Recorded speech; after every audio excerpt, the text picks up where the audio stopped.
My daily life in a TV series. This video is purely for entertainment and does not infringe on copyrights or laws. The rights to the novel and image belong to the original author. We do not claim ownership. Don't like waiting and want to listen to this fanfic in full now? Subscribe to our Patreon, where you'll find the best fanfics. Chapter 926.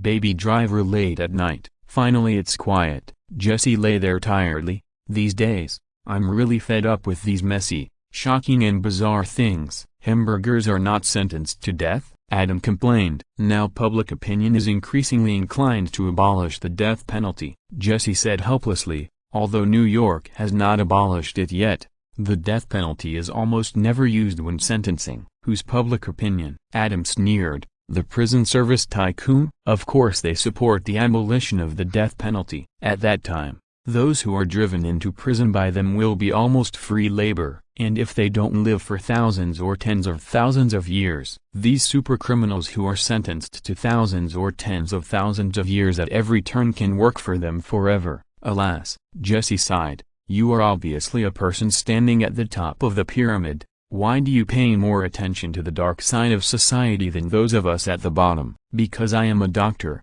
I stay in the hospital every day, and I see such things everywhere. Adam naturally didn't say that he had developed a habit when he was a keyboard warrior on the internet in his previous life, and laughed. Haven't you noticed this trend? Those prison service tycoons are driving millions of people to prison. If young people don't pay attention and have a criminal record, they will have to go in and out of prison frequently in the future. They are all the best free labor, aka, it's all money. What if they find out? Jesse closed his eyes. We are all powerless. That's right, we can only control ourselves, Adam agreed. I don't need you to control it. Jesse waved and slapped Adam's hand away. Adam smiled. Jesse is one of his connections in the FBI. Similar to Kate, they are all higher than ordinary connections, but lower than Juno's. When they get along with each other, he naturally has to guide her three views intentionally or unintentionally. Otherwise, if the three views are seriously inconsistent, there will be a lot of trouble in the future. Fortunately, Adam's own conditions are too excellent. Even if Jesse's three views have been formed, as long as he is willing, he can still influence them physically and mentally. That's enough. How is the ghost of Chicago Route 85? Adam changed the subject. As their relationship deepened, Jesse has begun to take the initiative to tell Adam about things that should have been kept secret at work. On the one hand, she wanted to talk. On the other hand, she also wanted to rely on Adam's superbrain to help her sort out the case.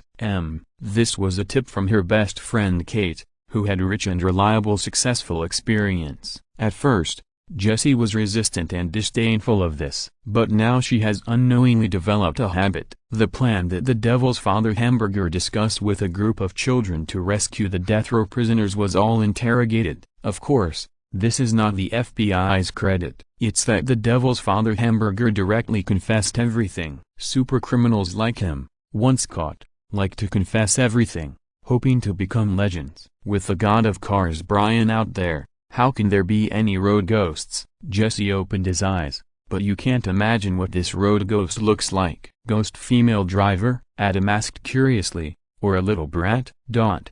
Jesse paused and said, the other party is only 15 years old. 3 years ago, he was only 12 years old. He just started to steal cars when he could touch the steering wheel. He taught himself to drive. Brian is not as good as him in terms of skills. After wasting a lot of effort, he finally relied on the performance of the car to catch him when he ran out of gas. Then what? Adam smiled. How did he deal with it? Didn't he get recruited into the lumberjack gang by Brian? We are not as shameless as you say. Jesse rolled his eyes at Adam. He is still a child, and a poor good child. His parents quarreled in the car many years ago and caused a car accident. Both parents died. He was the only one left. Later, he was adopted by an African-American old man, but the African-American old man was in poor health. At the age of 12, he started stealing cars to make money to support his family. He has always been very gentle, because he had tinnitus after the car accident, and his mother is a singer. He always wears headphones and listens to all kinds of music. He also records the interesting sounds he hears in life, rearranges them and burns them to make rap-like songs. How is the song? Adam asked. I think he is very talented, Jesse said. Then he should study music and become a singer in the future. Adam smiled. You make it easy. Jesse shook his head. It is one thing to like it, and it is another to really treat it as a career. After all, he committed a crime and caused injuries to many CPD police officers. He will definitely go to jail. Do you dare to say that you will not recruit him? Adam hit the nail on the head. Brian likes him very much. Jesse was speechless. It is said that his talent may be comparable to yours, and Baby's personality is really good. Brian wants to guide him on the right path. Baby? Adam smiled. That kid's nickname, Jesse said sympathetically. His mother has always called him that, so he calls himself that to others. Do you really think highly of him? Adam looked at Jesse in surprise. You haven't seen him, Jesse sighed. If you have ever seen him, or even just glanced at him, you would know that he is a pure and good kid. He is the kind of kid that even if he walks into a criminal den, the criminals don't want to hurt him. He took this path because of the pressure of life. Then what are you waiting for? Adam teased. Let Brian get out. His path is a bottomless pit. If you let him guide this baby, wouldn't it be 3 years and 3 years before he will never see the light of day? Brian went to Miami. Jesse glanced at Adam. He said he would come to see the baby after he finishes this part. Do you want to go and see the baby? You want me to help the baby? Adam smiled. Yeah, Jesse nodded. He is such a good kid. I don't want him to be led astray, nor do I want him to take Brian's exciting but extremely dangerous path. Okay, I can take a look. Adam nodded, then said playfully, but how are you going to thank me? Jesse rolled his eyes immediately, but thinking that with Adam's help, Baby will definitely have a bright future, he couldn't help but hold back his complaints and smiled. Okay, it's settled. Adam clapped his hands and shouted. I haven't said anything yet. Jesse was confused. Your smile is the best, thank you. Adam teased. You know I always like your dimples the most when you smile. PFFT. Jesse was stunned for a while, then he pouted at Adam, defeated by Adam's shamelessness. Adam smiled triumphantly, thinking about this baby in his heart. He was actually quite curious about the boy who was kind at a glance in Jesse's words, not to mention that the other party had such sharp driving skills at such a young age. After he saw it, if the baby was really as good as Jesse said, he wouldn't mind helping him out and doing a good deed that day. In the end, Adam was kind enough and doing good deeds became a habit. It was definitely not because he was greedy for some charming dimples. Chapter 927, The Legend of the Military Doctor. Medical Center. Emergency room. What's going on? Adam and the little guy came over. 58 years old. Male. Motor vehicle accident. Tachycardia 160. Blood pressure 80. Weak breathing on both sides. The paramedic said quickly. What's going on? Adam frowned as he looked at the camouflage uniform laying on the patient. I didn't do anything. The paramedic spread his hands and said, he did everything before I got here. Can't you see that? The soldier who was lying on the patient's neck and blowing air through a pen inserted into his neck looked up at Adam. The ambulance hadn't arrived yet, and I only had a ballpoint pen with me. Don't worry, I've disinfected it with ice and snow. Melendez, take over. Adam instructed the little man, and then said to the proud man in camouflage uniform, who looked like a soldier king returning to the city, Soldier, you can let go. Major Owen Hunter, American Army, 2nd Front Surgical Team, I'm a trauma doctor. The camouflage man was obviously not satisfied with Adam calling him a soldier, and began to report his title, with an expression that doubted Adam and the little man's level. Are you sure? Before the ambulance arrived, in order to rescue the patient in time, it was okay to intubate with a ballpoint pen. Adam pushed the patient to the emergency room and glanced at him. I would do the same if it were you. But you got on the ambulance too. Don't tell me that there are no most common airbags on ambulances. Do you need to use your mouth to help you breathe all the time? Major Hunter, is this how people are saved on the battlefield? Are you sure? Major Owen Hunter paused. Haha. Christina, who was waiting for other ambulances with an intern, laughed out loud. Dr. Yang, help Major Hunter with the wound on his leg. Adam had already gone in, but his voice was heard. Christina saw that Major Hunter's thigh was bloody, and quickly signaled her intern to help him. No need. How could the returning soldier take this wound seriously? He waved his hand to stop the intern from helping him and walked to the emergency room. Major Hunter, what are you doing? Christina was stunned and chased after him. I want to see how my patients are doing. Major Hunter looked worried. Please. Christina held him back. You don't even know Adam. Is he famous? Major Hunter paused. You are so young, so arrogant. You really don't know him? Christina looked at Major Hunter's expression seriously, and suspected that he was pretending. Is there anyone in the world who doesn't know Adam now? That's really strange. I have been fighting for my country in foreign battlefields. Major Hunter glanced at her. But you are a doctor? Christina asked curiously. Don't you care about the latest news in the medical field? Then she thought of something and suddenly realized, oh, yes, you don't even know how to use the airbag.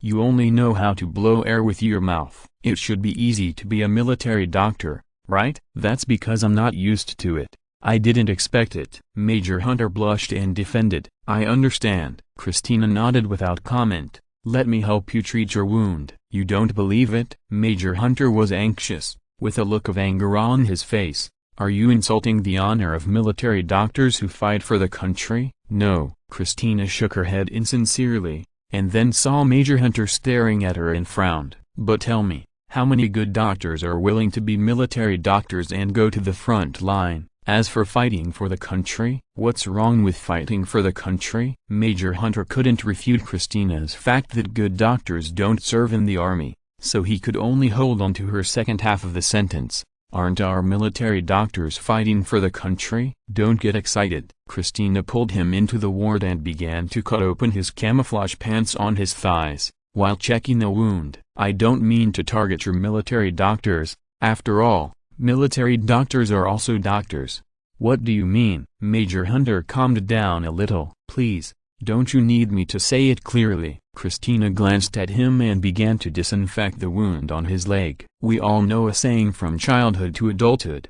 Business is business. Everything is business. You cross continents and oceans and go abroad, just to fight for the country? To protect us from being invaded by someone? Are there foreign enemies thousands of kilometers away, separated by continents and oceans, who can't fly over at all? In this world today, are there any threats to this country? Even if there are, they won't be those small countries, right? It's all about interests. You are just seizing interests for those military-industrial groups. Seeing Major Hunter staring at her blankly, Christina felt a little worried. Are you okay? Is that how people in your country see us? Major Hunter said in a daze. Don't worry, Christina said casually. There are only a few people like us who are sober. The vast majority of people are brainwashed by the media and have no independent thinking. They still regard you as heroes. Major Hunter, seeing that he didn't react violently, Christina was relieved and turned to get the anesthetic needle to give him local anesthesia for suturing. Major Hunter glanced at Christina. Although he was unhappy with her words, he still admired her confident and somewhat flamboyant personality. Not to mention that she was a woman. He was on a rotation to visit relatives, and before he could go home, he encountered a car accident at the intersection. He participated in the emergency rescue and was particularly tolerant of any woman. So, he glanced at Christina's back curve, picked up the automatic suture device on the table, and directly used it on the wound on his leg like a staple. DAHMPH. He groaned at the first blow. Damn it, this hurts more than I thought. But since he had done it, there was no turning back. DA. Major Hunter endured the pain and sutured his own wound. What are you doing? Christina, who heard the noise, turned around and saw this scene, and was stunned. I haven't anesthetized it yet. So? Major Hunter pretended not to care and asked coolly, are you rotating or retiring? Christina was stunned for a moment. She felt pain when she heard the stapler-like suturing sound. She suddenly asked, thinking of something, rotation. Major Hunter was delighted. Woman, I finally got your attention, and I am amazed you. This is what a man should be. Still rotating? Christina looked at him sympathetically. You already have the precursor of PTSD. While it is still mild, retire early. Don't delay it until it is too serious, which will hurt your family. I don't have PTSD. Major Hunter was speechless. What kind of brain circuits do women in the city have now? How can he not keep up with it at all? Are you sure? Christina looked at him with pity. There is an anesthetic needle that can be used, but you just don't take it. You have to endure this unnecessary pain. This is not PTSD, is it, Em? Don't tell me it doesn't hurt. Urban Soldier King Military Dr. Hunter. P.S. Thanks to Young Xiao wife the reward. Chapter 928 Woman, you successfully caught my attention. Medical Center. Emergency Room. Hunter, the city's military doctor, was so upset by Christina. This was completely different from the honorable career he had imagined. Damn it, he didn't even go home, but used his battlefield first aid skills to save several patients. When the girls in the city see him like this, shouldn't their eyes light up and throw themselves into his arms? Why do they think that he is not a man when he endures the pain and sews it himself? Instead of PTSD, it's Em. What's wrong with this city? What's wrong with this world? Can you help me order it here? Major Hunter glanced at the wound on his thigh and handed the automatic suturer in his hand to Christina. Of course, Christina took the automatic suturer and teased, but first of all, I'm not S. I'm not M either, Major Hunter said speechlessly. That's good. Christina took the automatic suture machine and helped him sew up the remaining wounds. She smiled and said, otherwise it is also a disease, and it is better to treat it as soon as possible. Can I ask you a question? What question? Major Hunter was shocked. He knew it. It is impossible for women in the city to not be interested in the legendary experience of returning soldiers like them. You sew without anesthesia. It should be your habit on the battlefield, right? Christina asked. Of course, Major Hunter said as if it was a matter of course. We are fighting for our country on the battlefield. The battlefield situation changes rapidly, and we need to be flexible, quick and accurate. For such a minor injury, there is no time to give you anesthesia. Just bear with it and it will pass. Then why didn't you sew it all in one go? Christina looked up at him. Is there any meaning behind this? Major Hunter, the king of urban soldiers, was speechless again, and could only turn his head to the side, suppressing his embarrassment. The remaining wounds are not easy to sew. Oh, Christina said disappointedly, I thought there was some battlefield first aid skills in this. Major Hunter, the king of urban soldiers, turned his head and looked at Christina, who was lowering her head to sew him up, seriously suspecting that she did it on purpose. There is no battlefield saying for this, it's just a city flirting technique. He sewed himself without anesthesia to show his masculinity, and then let the woman touch his thigh to complete the final work for him. Close to each other, smelling each other's breath, at that time, he gave a domineering, cold and gentle look down, and a normal woman would be weak in the knees. Unfortunately, none of the reactions he expected came, but he still didn't give up. The other party was not attracted by the heroic spirit of fighting for the country, nor by the manliness of stitching himself without anesthesia, and even less by the dissolute spirit of smelling the close breath. This professional and confident woman has successfully attracted his attention. Just now, it was just a habitual flirtation. Now he is going to be serious. He still doesn't believe it. He is a major military doctor, who can make money as a doctor and fight as a soldier. His fiancée is obsessed with him. They can communicate with each other through emails, which can make her stay alone in the empty room and wait for him to return and get married. Such a double charm blessing can actually have no attraction to a woman. This is unscientific. What are you doing now? Christina had just sutured the remaining wounds when she saw Major Hunter let go of his trouser legs and limped out. I'm going to check on my patients. Major Hunter turned around and gave a determined look. You just sutured. It's best not to move. But, okay. Christina shrugged. Major Hunter looked at Christina, who looked really indifferent, and left with a depressed heart. He didn't know that this was actually Adam's butterfly effect. In the original time and space, after his set of combined punches, Christina, who was single, was directly shown off by him, and her heart was pounding. But now, with Adam's butterfly wings, Dr. Burke was not injured, the wedding was postponed, and Dr. Burke's mother had not come to torment Christina yet. Dr. Burke did not choose to let go because he felt sorry for Christina being tormented. The two were preparing for the wedding at the moment and had a good relationship. Christina was such a person who focused on medicine, and she was annoyed with a boyfriend and fiancé. Dr. Burke was doing all the wedding preparations, and she was too lazy to participate, not to mention provoking a second one. That would be a waste of time and energy. I don't have time. The wild skills shown by Major Hunter,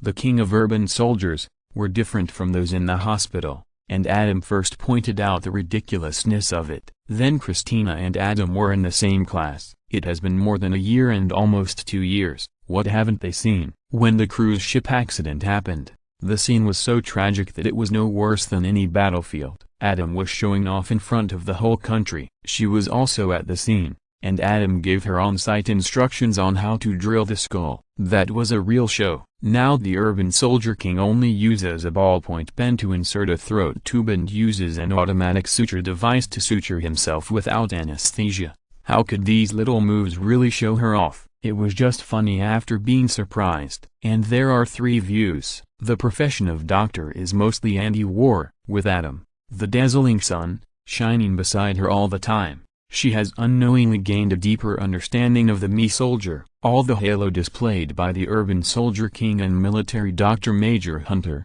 in the original time and space, it was really a soldier king and military doctor returning to the city, and the female doctor was moved and fell in love with him. But now, it's just a dumb smile. In another ward, Dr. Shep was called by Kelly, the chief resident orthopedic doctor, for a consultation. The spine from C6 to T1 is squeezed and deformed, compressing the spinal nerves. Dr. Shep looked at the cord scan and said, "We have to go deep into the spinal cord and try to release the pressure in the spinal cord. Injuries like this, he will definitely be disabled." The patient heard this and said self-deprecatingly, "Phil, don't say that." The patient's friend, an old lady in a dress, couldn't help but said, "Doctor, you must find a way out. Phil is very strong. He still has grandchildren. You can freeze him." Just when Dr. Shep wanted to comfort him, a voice came from the door. Everyone looked in the direction of the voice and saw a soldier in camouflage uniforms standing there, talking freely. "If you still hope that he can see himself stand up again, stop staying with me." Dr. Shep talked to the patient, took Kelly, an orthopedic surgeon, out of the ward, frowned and looked at Major Hunter. "Who are you?" What doctors hate most is that others refute themselves in front of their family members. This will affect the doctor's prestige. A military doctor who stirs up trouble. Christina came over and complained, "I don't want you to give my patient and his relatives some hope that will only be shattered." Dr. Shep warned, "Unless you try your best." Seeing Christina watching and the doctor in front of her who was obviously her superior, Major Hunter got excited and interrupted directly. "Otherwise, it is still hope until it is shattered." Chapter 929 God-Given Courage Medical Center. Outside the ward, Christina stood by with her arms crossed, watching the show with a smile. The urban soldier king, the military doctor Major Hunter, saw this from the corner of his eye, and became even more excited. He said to Dr. Shep, who was listening to him with a cold face, "Your academic information should be updated." Next to him, the chief resident of orthopedics, Kelly, couldn't help but agree. There was a case where a person who was trampled by bison was frozen and cured. Dr. Shep glanced at Kelly, then looked at the soldier king in front of him. In the case of the bison, the patient was only 20 years old and had a strong heart. Our patient is 60 years old and his heart is already trembling. I still hope he can live well and see his grandchildren. At this point, he was too lazy to look at this rough face, and looked directly at Kelly. "Dr. Tallis, make an appointment for the operating room. By the way, tell the patient that despite Uncle Sam's, referring to the soldiers, theory, cryotherapy is not feasible." After that, he walked away. "Why don't you continue to refute him?" Christina was disappointed. Major Hunter, the military doctor, was upset again. He had only read the case introduction of cryotherapy and had never performed it in practice. It would be fine if he told the other party that he didn't know. Now Dr. Shep clearly understood this very well and was speaking objectively. There were not many cases of this kind. The key factor of successful patients was young and healthy. What else could he say? If he continued, he would not be scolding others, but would be exposed and be scolded. Thinking of this, he couldn't help but glance at Christina. He was always upset by what he was told, and he suspected that she did it on purpose. But seeing Christina's disappointment that didn't seem to be fake, thinking that she might be the kind of independent woman who was very motivated and had a strong desire for knowledge, his heart beat again. Damn, this woman is really charming. She is completely different from his fiancée who obeyed him in everything and was a good wife and mother. On his way home, he encountered a car accident, and then came here and met her. Maybe it was God's guidance. Tell me about this cryotherapy. After Christina left, Major Hunter stopped to watch her go. He was originally going to follow her, and he wanted to stay with her for a while, but Kelly, the chief resident in the Department of Orthopedics, called him. That's right, she was moved. Ever since Adam made remarkable achievements in clinical research, the enthusiasm for clinical research has quietly risen in the medical center. Even Mark Sloan, a plastic surgeon, has lost his desire to be a playboy recently. Whenever he has time, he searches for the latest industry information on the computer, trying to find his research direction so that he can start a big project to prove himself. This is also the fundamental reason why the director of surgery held a meeting to make it a new rule that junior residents are not allowed to participate in clinical research and concentrate on surgical training. It is natural for famous doctors to focus on clinical treatment, and he warmly welcomes it. But if the residents who are still learning to walk start to ignore everything and put too much thought into running directly, the medical center will soon fall. However, senior residents actually have the ability to be attending physicians. It is not a big deal to do a clinical research project without delaying the acquisition of attending physician license. Kelly, the chief resident in orthopedics, is such a senior resident. She is qualified and willing. So when she heard Major Hunter talking about this, she ignored Dr. Shep's thoughts and couldn't help but agree. Okay. Major Hunter watched Christina's back as she left, resisted the urge to follow her, and talked to Kelly about his understanding of this theoretical treatment. I'll go find the director. Kelly's eyes lit up, and she excitedly passed Dr. Shep and went to find the chief of surgery. She was going to perform this operation. Now there are only the first case and the one at Massachusetts General Hospital that have been successful in the world. This is the best. Resume. Major Hunter, the urban soldier king and military doctor, also breathed a sigh of relief, endured the pain, and went to find Christina. Maybe it was really God's will, when he used the little reconnaissance skills he learned on the battlefield, to come to the door of the emergency room and secretly observed Christina, who was talking to her best friend Meredith outside the emergency room. An accident happened. The ground was slippery and Christina slipped directly. Just as she rubbed her head and prepared to get up, a large icicle fell from above and pierced into her body. Oh my God! Her best friend Meredith was stunned and ran to the hospital. Don't move. I'll find someone. Oh my God! Seeing this scene, Major Hunter couldn't help but mutter God, hid his body, and waited for Meredith to pass. Then he walked over and looked down at Christina, who was lying on the ground in pain. The corners of his mouth couldn't help but grin. Suffering woman. Like night, he muttered, picked up Christina, and went to the emergency room. Thank God. This incredible accident happened right in front of him. He didn't believe that this was not God's will. After all, without Satan, how could there be any God? In a world of peace, how can superheroes have the chance to go out and play? The same goes for the king of soldiers returning to the city. If God hadn't forcibly created a jaw-dropping accident, the king of soldiers would have returned to a lonely place. After arriving at the emergency room, Christina suddenly came to her senses from the huge joke God had played on her, regained her composure, and began to self-diagnose. There is no bleeding or pneumotrax between my 9th and 10th ribs,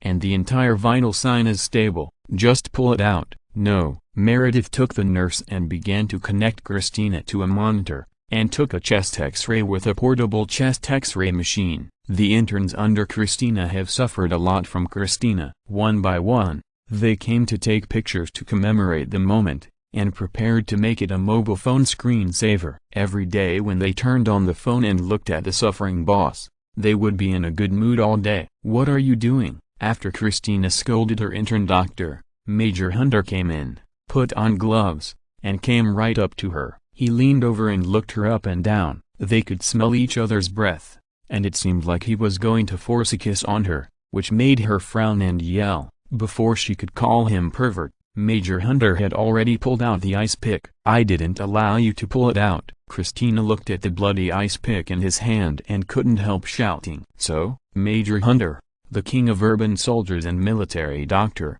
had the courage given by God and regained his confidence at the beginning. He directly used the classic cool sentence again. He shook his head slightly, his expression was casual and uninhibited, and he exuded the coolness given to him by God with all his strength. "So?" Christina complained. "So you shouldn't do this. Are you sure you are a military doctor? On the battlefield, you are so undisciplined, you do whatever you want without asking for the wishes of the parties involved? Oh, damn it, I forgot. You are really like this." Urban Soldier King, Military Doctor Major Hunter. If you're listening to this novel on a channel other than Fanfic World, it means they downloaded and uploaded it without effort. We cordially invite you to visit our channel, Mundo Fanfic Novelist. There you'll find the original version of this story and you can explore many other novels of various genres. We're waiting for you to immerse yourself in a world of incredible novels. Chapter 930. I knew you wouldn't have the heart to hit me at the medical center. Emergency room. You have too deep a prejudice against us soldiers, don't you? Major Hunter, the urban soldier king and military doctor, was always upset and a little angry. "What did I say wrong?" Christina asked back. After staying with Adam for a long time, these changes in three views are subtle and silent. This is like having a very outstanding friend in the circle of friends. His words and deeds will become the object of subconscious imitation by everyone. For example, the other person's catchphrase, "It is really contagious." In this circle of friends that everyone imitates, it is not felt. Once outside, it is really subconscious to imitate, and it gives outsiders who are not in this circle of friends a very strong feeling. Adam is obviously such a friend. He has a profound influence on all his friends. The more you agree with him in your heart, the greater the influence. Christina's deep admiration for Adam in the professional field is also very strong. Therefore, some of Adam's views have long been recognized and imitated by her. She has changed without even realizing it,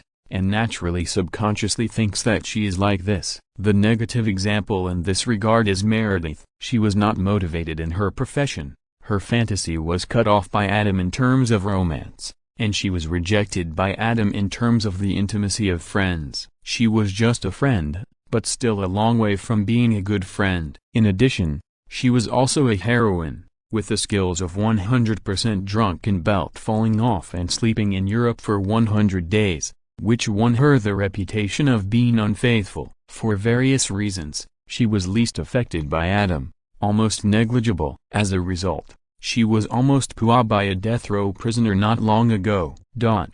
Major Hunter was speechless and could only silently pick up the suture and start to sew Christina's wound. Many things are done without words. Major Hunter didn't think there was anything wrong before. But after Christina pierced through his glamorous appearance and revealed the true color of his underwear, he, who still had a little shame, was really speechless. Because the real can't be fake, the fake can't be real. "Tell me about your trauma surgery on the battlefield." Seeing the other party like this, Christina did not continue to pursue, and let the other party sew up. Not wanting to waste time, she asked about battlefield trauma surgery. Although she looked down on the selection level of military doctors, she felt that only inferior doctors with poor talent would choose to go to the battlefield. But she had to admit that the battlefield was the best training ground. After all, there were so many wounded every day, and they were all seriously injured, which could allow even the most talented doctors to grow up quickly. She was very interested in these trauma cases that she might not encounter in the hospital. Learning made her happy. Trauma? There is no time for perfection. Major Hunter started talking,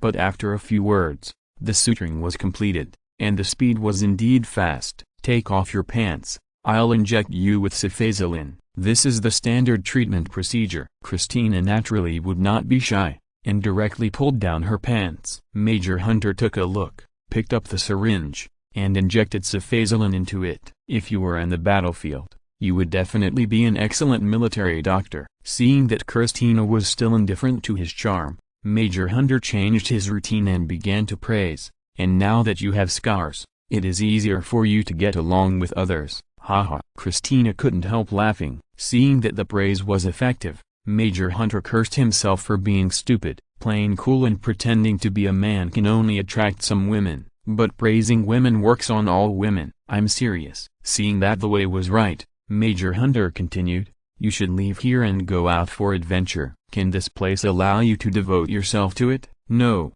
it will only restrict your development." "Are you kidding?" Christina woke up from the pleasure of being praised, glanced at him, and sneered. "This is the 4th teaching hospital in the United States. It is entirely possible to win the championship this year. Even Adam can stay in this hospital, so why can't I?" Adam, is this Adam really that amazing?" Major Hunter pouted. Haha. Christina laughed even more happily, looking at Major Hunter, whose face darkened. "You are indeed a military doctor, and you know nothing about the real medical genius. The battlefield may have made you successful, but it also severely constrained you. I'll give you a suggestion. When you go out in the future, don't say this to anyone again. Don't." Major Hunter was upset again. At this time, the door of the ward was pushed open. The chief of surgery walked in. "Dr. Hunter, you are here. How is the injury on your leg?" Dr. Yang helped me deal with it, and he dealt with it very well. Major Hunter was a little uncomfortable with being caught, and said quickly, "That's good." The chief of surgery nodded and started to get to the point. "I asked some people, and the Maryland Shock Trauma Center has a high opinion of you. I heard that you built an operating table in the desert using a blown-up Hummer. Is that true?" "You have to improvise in the desert." Major Hunter shook his head reservedly. "You need to be flexible everywhere." The chief surgeon smiled and said, "Dr. Hunter, are you willing to work here?" "Thank you for your invitation, but I have to go back to the desert to complete my mission." Major Hunter glanced at Christina and declined. "Okay, good luck." Seeing this, the chief surgeon did not force it. He just admired the other party's rich experience in emergency treatment. If the other party could be invited to join the emergency department of the medical center would be even stronger. But if the other party was unwilling, he would not force it. Now that Adam is in charge of the emergency department, it doesn't matter whether he has Adam or not. So, he left. Seeing that the chief surgeon was so straightforward and had no intention of inviting him again, Major Hunter couldn't help but feel a little irritated when he thought of the series of things that had blocked his heart since his return this time. He threw the gloves into the trash can, then took a deep breath, pulled the blinds to block the view outside, turned around, hugged Christina directly, and gave her a domineering kiss. In his opinion, this was God's will, and he would leave soon, so it would be a waste if he didn't do it. How could he waste God's gift? Then he realized something was wrong. Christina in his arms did not soften under his domineering kiss, but struggled violently. Seeing the struggle getting more and more intense, he finally got worried and let go of his hand. "Asshole!" Christina stretched out her hand and was about to hit him in the face. Then she stopped. "I knew you couldn't bear to hit me." Seeing this, Major Hunter, the urban soldier king and military doctor, smiled triumphantly. As he said that, he opened his hands and wanted to hug Christina again. "I can't bear to hit you," Christina sneered, touched the metal basin on the table where the instruments were placed, and directly hit the big face that was getting closer and closer. Snap! The metal basin hit the face of the soldier king military doctor, who had bet that Christina was still reluctant to hit. "Pervert, I just don't want to hurt my surgeon's hand," Christina taunted. "Your face is not worthy of my slap." Major Hunter, the urban soldier king and military doctor, covered his face that was hit hard, and listened to Christina's suppressed angry taunting, and he felt bad all over. How could this happen? This is not scientific. No, this is not theology anymore. P.S. Thanks to Dark Moon Canyon for the reward. Chapter 931. Are you a human being? Medical Center. Emergency Room. Major Hunter, the city soldier king and military doctor, was proud that Christina waved her hand but couldn't hit him. But in a blink of an eye, the slap was replaced by a metal basin, which was thrown over without stopping and hit him hard on the face. This scene is very similar to the scene in Flirting Scholar, When Tang Bao went to find Kai Uxian when the 4 rapists of Dongying, Zijian, Nandao and Baize attacked. It's just that Christina didn't have such a thick stick, only a metal basin. Major Hunter covered his face and stared at Christina with anger on her face. He couldn't believe this scene. Is this also God's arrangement, pervert? After Christina hit him, her depression was slightly reduced. She kept wiping her mouth with a tissue. The disgusted look made Major Hunter blush. This is definitely not pretending to be interesting. This is real disgust. Dr. Yang, get out of my sight. Christina pointed to the door with her hand. I'm sorry. Major Hunter stood up and walked towards the door. After taking a few steps, he didn't want to leave in this manner. He paused and looked at Christina. But I thought there was a feeling between us. So, of course there is a feeling. Christina sneered. How can there be no feeling? In your eyes, any woman who smiles at you is issuing you a pass, right? Are you used to being reckless abroad? Everything you see is seen as others winking at you, and issuing you a casual invitation? Fighting for the country is a fart. You are fighting for your brothers. No. Major Hunter was embarrassed and annoyed by what he said. I was wrong this time. I misunderstood that you were interested in me, but please don't replace all the heroic acts of fighting for the country with my mistake. Dare you say that you heroes didn't mess around abroad? Christina sneered. If you hadn't developed a habit, how could you have the confidence to speak directly to a woman who just met and kept mocking you? Oh, yes, it's because of my appearance, right? I am of the cosmic origin. In the action movies you often watch, people like us are insulted wantonly, and they do whatever they want. People like us can only be reluctant, half-hearted, right? You are all addicted, right? Exclamation mark. I didn't. Major Hunter's face flushed again. Did you not develop the habit abroad? Or did you not watch this kind of action movies to develop the subconscious to insult us wantonly? Christina sneered. No one will admit that he is not a human, but we judge whether a person is a human or not by how nice he says, but by whether he actually does human work. Major Hunter, tell me, are you doing human work? I'm sorry. Major Hunter glanced at Christina, who was full of indifference, and wanted to say something, but he didn't know where to start explaining. He could only apologize again in a low voice, and then left in shame. He is still a person with a sense of shame. Is Christina right? At first he tried his best to oppose it, but after thinking about it carefully, he was still better. But his comrades in arms did often make dirty jokes about women from the Cosmic Sun country. Some of those who had been there as garrisons revealed some shocking yet exciting content. The Sun action movie, which swept the world, deepened their impression. Christina's words were very sharp, although he didn't want to admit it.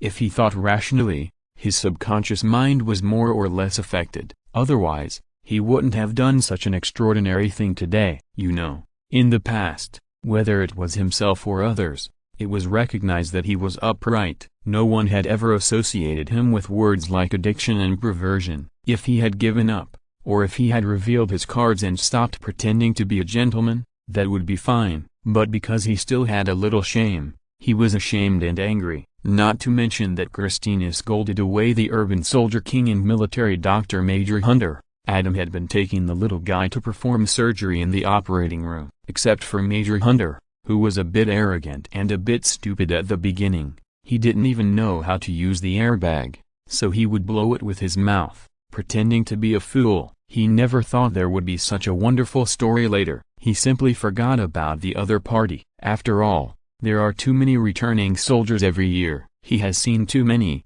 and he has captured 2 war gods with his own hands. How could he take a military doctor who wanted to show off but pretended to be a fool seriously? Beep. The communicator in the operating room rang. The nurse went over to pick up the phone, and then said to Adam, "Dr. Duncan, the director wants to see you. Put on the external speaker." Adam kept on ordering. "Yes." The nurse agreed and pressed the external speaker button. "Adam, how is your operation going?" The slightly urgent voice of the chief of surgery came. "If there is no accident, it will take another 32 minutes to end." Adam gave a precise number. "It's too late," the chief of surgery said anxiously. "Do you know about cryospine therapy?" "Of course." Adam was surprised. "Is there such a patient?" "Yeah, in another ward. The chief of surgery looked at the panicked chief resident orthopedic resident Kelly and said helplessly, "Dr. Tullis is operating on the patient, but she didn't do her homework well. Now the situation is urgent. Tell me about the patient's condition." Adam interrupted immediately. Extracorporeal membrane oxygenation, after disconnection, tachycardia, the chief of surgery said quickly. When the body temperature is lower than the threshold, it will cause arrhythmia. While Adam was performing the operation, he simulated the situation over there in his mind and immediately gave instructions. His threshold is between 91.5 and 92 degrees. Now the body temperature is 90 degrees, and it needs to be heated up. Use extracorporeal membrane oxygenation to raise the body temperature, but remember, the speed should be slow, otherwise it will cause other problems. Immediately follow Dr. Duncan's method. Remember not to go too fast. The chief of surgery immediately instructed Kelly. "Don't be nervous, Dr. Tullis." Hearing Kelly gasping for breath over there, Adam comforted her. "Take a deep breath, and be brave to explore new areas of medicine. It's our job. Do your homework more solidly next time and be more stable in your mentality. It's okay." You heard what Adam said. The chief of surgery, who had been frowning all the time,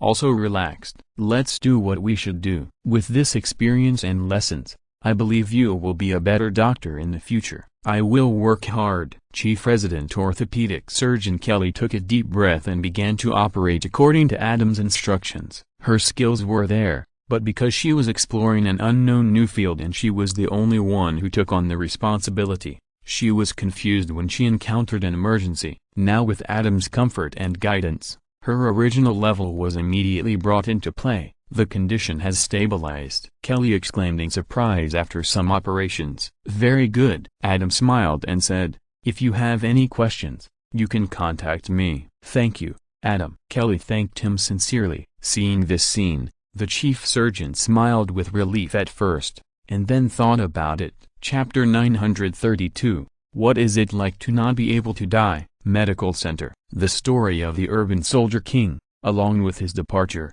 became a memory. Christina did not tell anyone about this, because after she finished scolding, she did not take it seriously at all, and soon focused her energy on competing for the first surgery as a resident. Meeting room. "What's going on?" Adam walked by with the 4 children and found something unusual inside, and walked in with a smile. "Wedding cake samples." Meredith smiled. "The cake shop asked me to make a decision tomorrow." Dr. Burke placed small cakes on the conference table and smiled at Christina. "I know you are very busy. You will soon perform the first surgery as a surgeon, but if you can tell me what flavor you like, that would be great." After that, he smiled at everyone and walked out of the meeting room. "So happy," Lexi sighed. "Cake and card?" Christina picked up a card in front of a cake and complained, "Has he become a girl?" "Someone has to be a girl," Adam teased. "Besides, it's better to care than not to care, isn't it? The white one is really delicious." Carter was holding a small cake and had already started eating,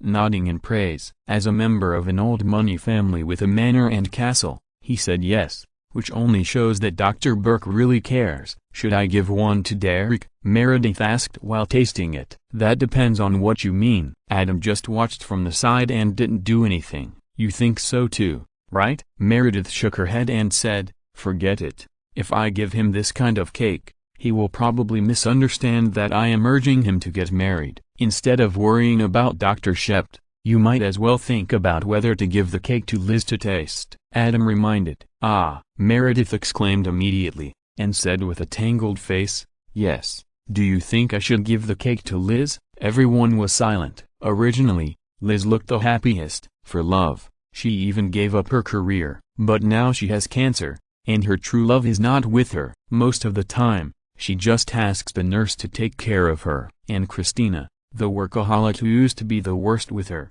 has a successful career and love. Everyone has a picture of Liz's expression when this wedding cake sample is sent over. Most of them were forced smiles and blessings. But if they were not sent, the news in the hospital would spread wantonly. When Liz heard the news, she might collapse and cry loudly, "You don't treat me as a friend." In the past, Christina would look at her quietly and even make a few sarcastic remarks. But now, Liz is a cancer patient after all. Even Christina doesn't want to provoke her. O'Malley, give Liz a piece. Seeing that everyone was embarrassed and entangled, Adam shook his head and directly ordered George. Yes. Although George was a little entangled, he agreed without saying a word. This is the sadness of workers. Just like when Chandler was spanked by his boss, he strongly opposed it at first, but later he stopped spanking and took the initiative to let his boss spank him in order to agree. George now wished that Adam would not treat him as a human being and ordered him to do all kinds of tasks. It's better than being ignored by Adam. Dr. Bailey, the operating board shows that you have an appendectomy. Can I go in with you? Christina asked when she saw Dr. Bailey come in. Dr. Bailey, you look so beautiful today. Meredith smiled and said, I want to participate in this appendectomy. Can I? Haha. Dr. Bailey smiled and said, I understand. You heard that the first 2 years of the first surgery for residents were appendectomies. So you all want to participate in the appendectomy that you used to look down on the most, so that you can practice in advance, right? Christina and Meredith smiled but said nothing. Yang. Dr. Bailey glanced at the small cake sample on the table, called Christina's name, and then threw away the card on the small cake sample, holding a small cake, and walked away leisurely. His movements and expressions were too natural. You can tell at a glance that he is an old hand.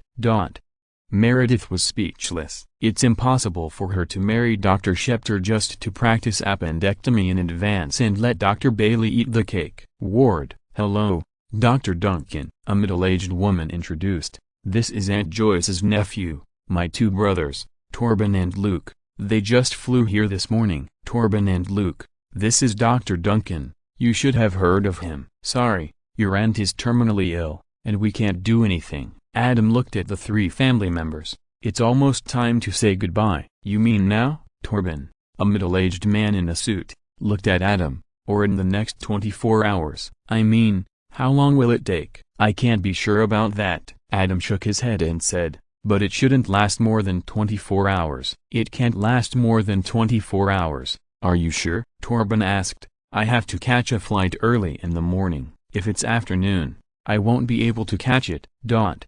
Everyone was speechless, but something even more speechless happened. I'm on a plane tonight. I have a board meeting tomorrow. It's a heavyweight one. Another nephew, a bald man in a suit, Luke, said faintly, so, do you think she will die tomorrow? The middle-aged woman looked at Adam awkwardly, but didn't say anything. Beep, beep. At this moment, the alarm on the monitor began to sound. Emergency cart. Adam ordered and began to rescue. Charge 360, let go. After a rescue, the old lady was successfully saved. God is so good to her. Nephew Tobin said faintly, do you know how many people are in the hospital right now praying that their loved ones can survive? Lexi couldn't listen any longer and couldn't help but said, how can you do this? You don't understand. Torben glanced at her and said, 3 years ago, Aunt Joyce was sentenced to only 1 month to live. The 3 of us rushed to her bedside, holding her hands for several weeks,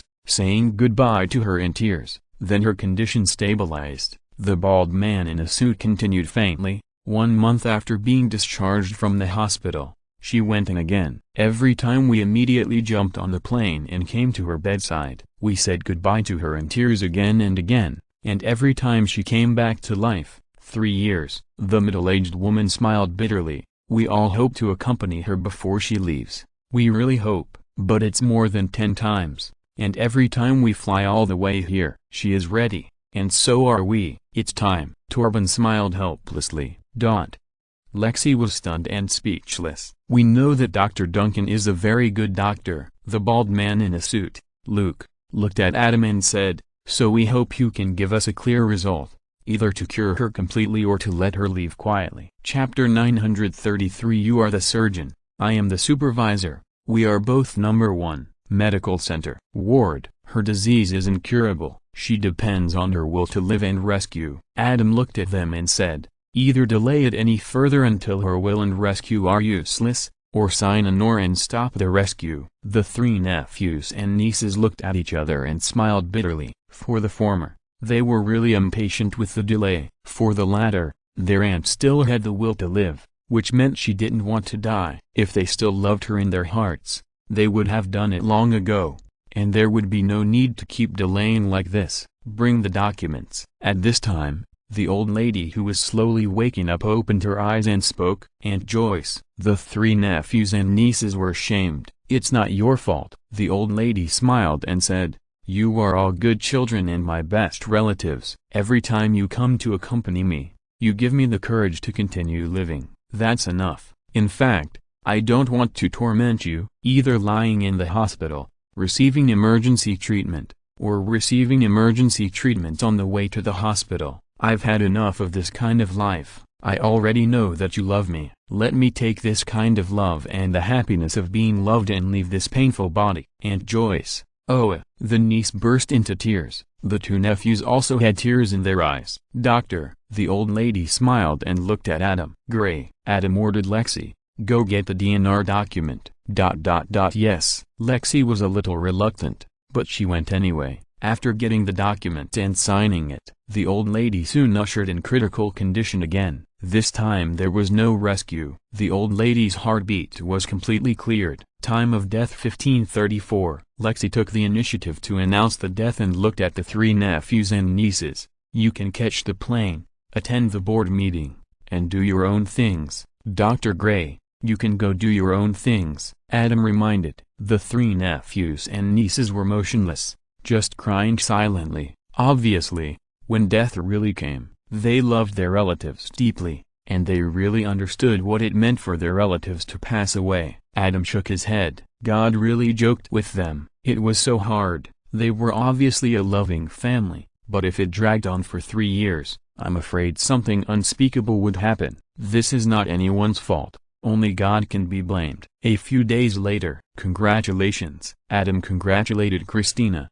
who was in high spirits. What is there to congratulate? Christina said proudly. This is a very natural thing. Haha. Adam laughed dumbly. That's right. After the discussion between the chief surgeon and many attending doctors, the first resident, Christina, won the qualification and honor of the first surgery with an undisputed advantage over Meredith and other residents of the same class. That's true. Adam teased. This class is not very good. There is no one who can beat them. There is no suspense at all. Believe me, I know this feeling. Christina looked at Adam's back with a squint, and a mouthful of complaints was stuck in her throat, which was very uncomfortable. The next day, Christina was notified that a patient had a hernia and needed a hernia repair surgery. She led the interns and presided over the preoperative rounds as the chief surgeon, and then asked the interns to take the patient to prepare for the surgery. She entered the operating room early, stood in the position of the chief surgeon, looked around everything, and her eyes were full of excitement. 10 years of sharpening a knife. The frosty blade has never been tested. Today, I will show you who has illnesses. Is this the moment when I finally know the joy of being a doctor? Just as Christina was full of pride and was watching everything proceed in an orderly manner and preparing to start, Adam walked in and smiled at her. Yes, Christina did not hide her emotions, and looked at Adam with surprise. What are you doing here? I'm here to read a book. You can do whatever you want. Adam raised the sterilized math book in his hand, thanked the nurse who brought him a chair, sat down leisurely, and started reading. Are you in charge? Christina finally realized and said speechlessly. Although it is said that residents can gradually perform surgery, but for the first surgery, there must be a senior attending doctor who will follow into the operating room. They will not interfere with the surgery, usually holding a magazine or a crossword puzzle, and being invisible in the corner. Only when the resident who performs the surgery cannot handle it, they will take over the surgery to maximize the safety of the patient. Of course, once such a thing happens, the resident who performs the surgery will not have the opportunity to perform the surgery again for a long time. Are there any problems? Adam smiled and said, you are the lead surgeon, and I am the checker. We are both number one. Puff. A surgical nurse couldn't help laughing. No problem. Christina shook her head helplessly. The excitement and high spirits in her heart also dissipated a lot. That's right, she is number one. Adam is also number one, but the gap between them is too big. Generally, the attending physician who checks the first surgery of the resident is the best attending physician, so that he can take over the mess that the resident may make at any time. In the medical center, There is no consensus on who is the best attending physician. But who is the best doctor? If not Adam, then who? Especially in taking over the mess and rescuing in danger, Adam is recognized as a legendary level. She should have thought of it earlier. One is the lead surgeon, and the other is the checker. Both are number one. No problem. Let's start. Christina signaled the anesthesiologist to perform anesthesia, then closed her eyes, and when she opened them again, she calmly ordered, "Scalpel." Observation room on the second floor. Liz, who heard the news, strongly requested to come and see. Lexi had no choice but to let her sit in a wheelchair and push her over. "She has a scalpel." As soon as she entered the observation room, Liz couldn't help but exclaimed, "Christina is standing in the main operating position, holding a scalpel." "Yes." Lexi also looked over and said enviously, "She has performed an operation." Strictly speaking, interns are also residents. They are all serious doctors who graduated from medical school and obtained a doctorate in medicine. They choose a hospital and undergo several years of residency training. However, only residents who stand in the main operating position, hold a scalpel, and perform an operation can legitimately say to outsiders, "I am a doctor." Otherwise, it will be like George being blocked by his two brothers. "Since you're a doctor, what kind of operation have you performed?" "What? Assisting other doctors in surgery?" "That's just a doctor's assistant, not a serious doctor." "She has started to perform an operation." Liz looked at Christina in the operating room, who was performing the operation gracefully, muttered to herself, and kept repeating this fact. Obviously, this fact had a great impact on her. She used to laugh at Christina as a surgical machine without humanity. Now this surgical machine,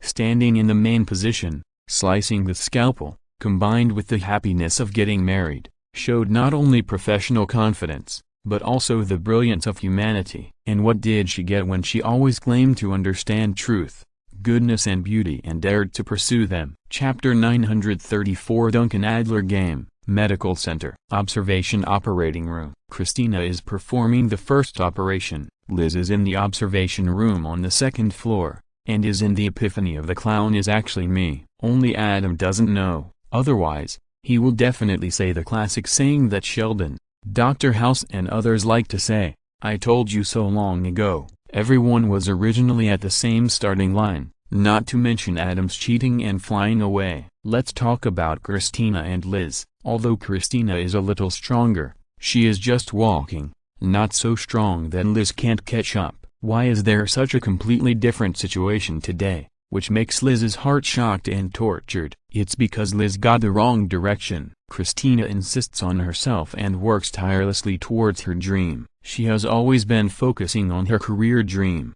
and studying medicine is her own practice. The love with Dr. Burke is just a diversion in the process of chasing dreams. But because of this distinction between the primary and the secondary, she, who is devoted to practice, is full of charm to Dr. Burke, and feeds back this relationship, so that now the two are going to get married. Moreover, it was Dr. Burke who took the initiative to prepare and was very considerate. On the other hand, Liz, she was mainly concerned with love, or other things, and her career was secondary. She was not devoted enough to medicine. This was clear from her photo shoot of a doctor with a sense of heart. If it were Christina, she would not do such a thing even if she was paid 10 times more, because Christina knew that once such a photo was taken, it would be even more difficult for her, who was already disadvantaged in gender, to walk on the path of medicine. Not to mention that for Danny's heart, she dared to do something that would cut herself off from medicine. Liz did it all. Career is only about oneself, and one only needs to work hard on it. Love and other things are things between two or more people. Even if one works hard enough, one still needs to meet the right person to be happy. The reality is that it is very difficult to meet the right person. 90% of the people you think you meet are not. Therefore, people who choose to work hard with others as their main career are generally unlikely to be happy. Liz, who chose the wrong career, now looks at the person she used to sneer at with a painful heart, and now has a successful career and love. Adam, who was sitting in the corner of the operating room reading a math book, didn't know this. Of course, even if he knew, he would only say "I told you a long time ago" in his heart. and he wouldn't say it in reality, because he was too lazy to say it. After Liz did something that forced him to forcibly snatch the heart and endangered his career and life, he had kicked her out of his ordinary friends list. Now a small part of his mind stayed in the operating room, paying attention to Christina's movements, ready to take over at any time. Most of the other thoughts were on the math book. He sat cross-legged in the starry sky in his mind, and various digital light spots representing mathematical formulas kept flashing in front of his eyes. Ever since he was pushed by Peggy, he has been obsessed with mathematics. After seeing the great role of top mathematicians in promoting medicine, driving skills, etc., his obsession with learning mathematics became even deeper. Therefore, in addition to studying medicine, Adam actually puts the most energy into studying mathematics. Whenever he has time, he studies a large math book.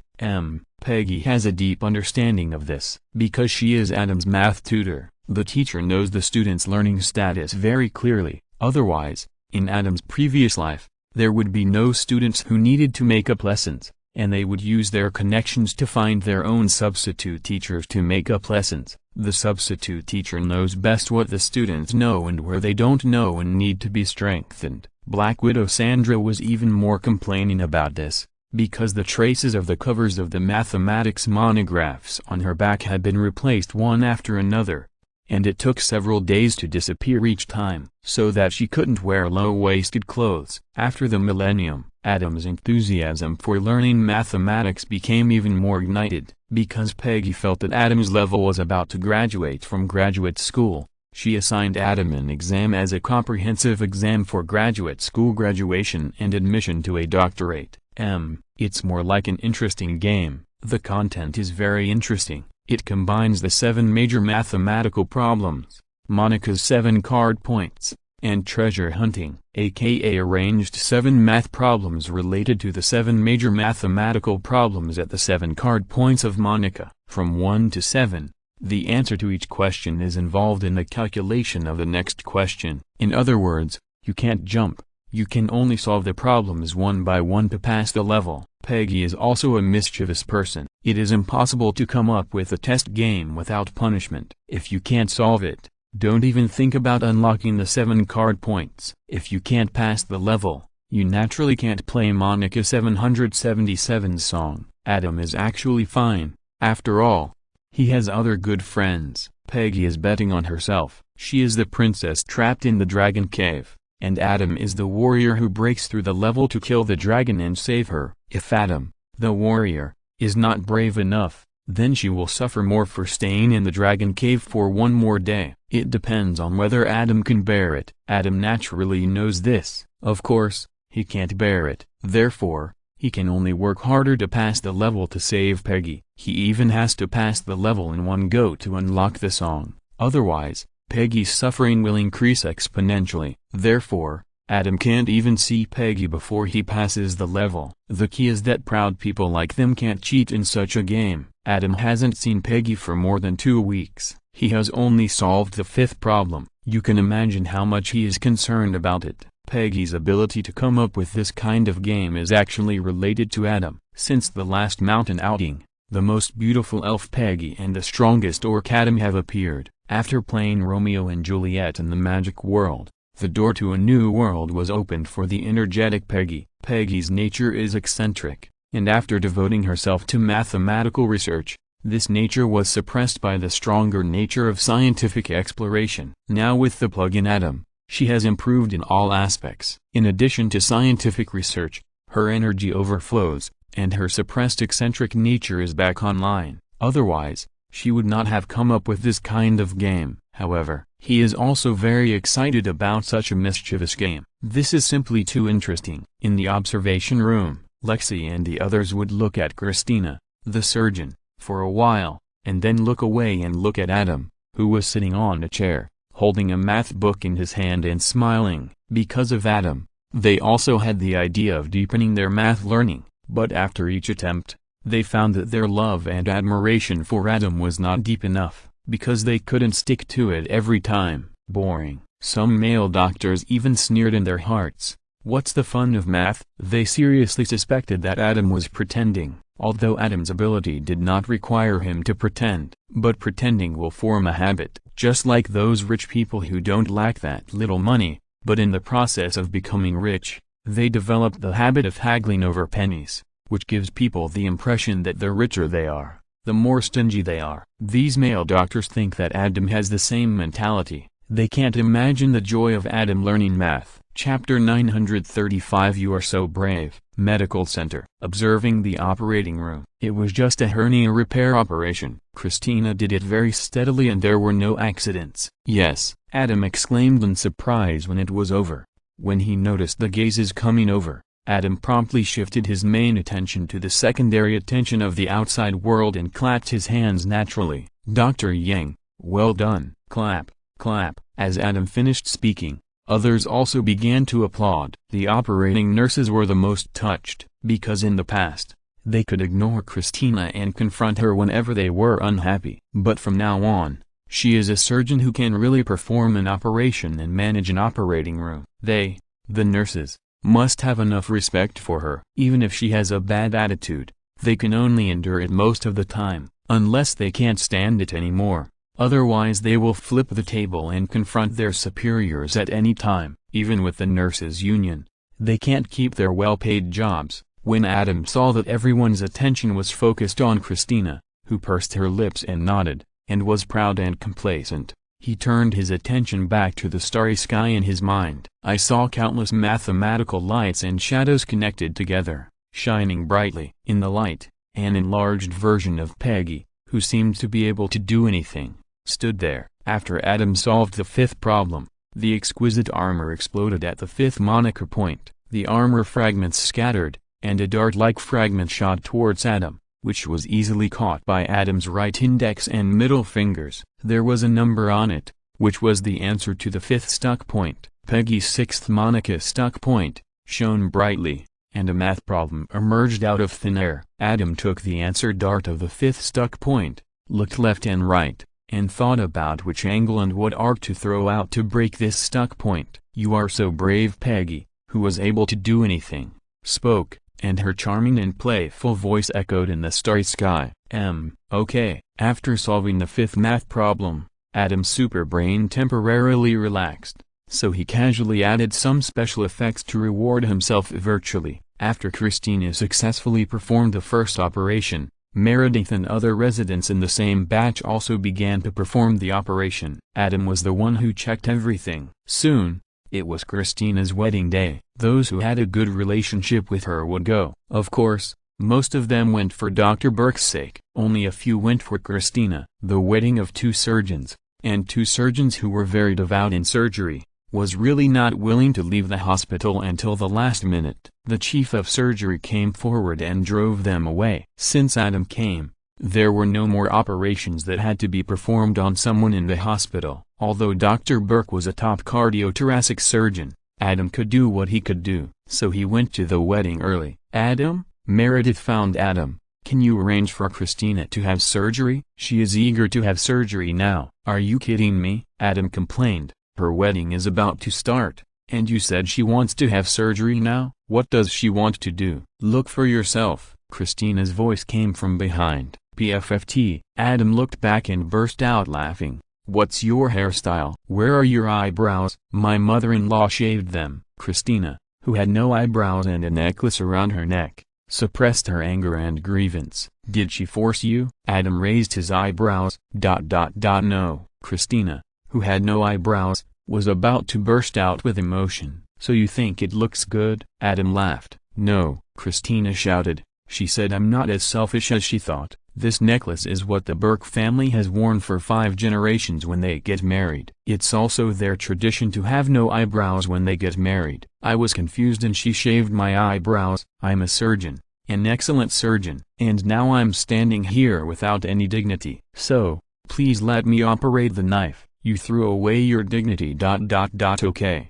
follow me. Adam was speechless about Christina's weakness at the critical moment. But she was a friend who had added wisdom and strength to him after all, so of course he had to support her. Let's hurry up, the wedding will be in a few hours, and Christina still has to put on makeup and wear a wedding dress. Meredith reminded. Don't worry, I'll just let her make one cut. Adam smiled. In the operating room. Okay, we should go. Adam took the scalpel from Christina, who was staring at the patient in a daze, and returned it to the surgeon. Dr. Kinley, thank you very much. You're welcome. Dr. Kinley, the surgeon, smiled and said, happy marriage.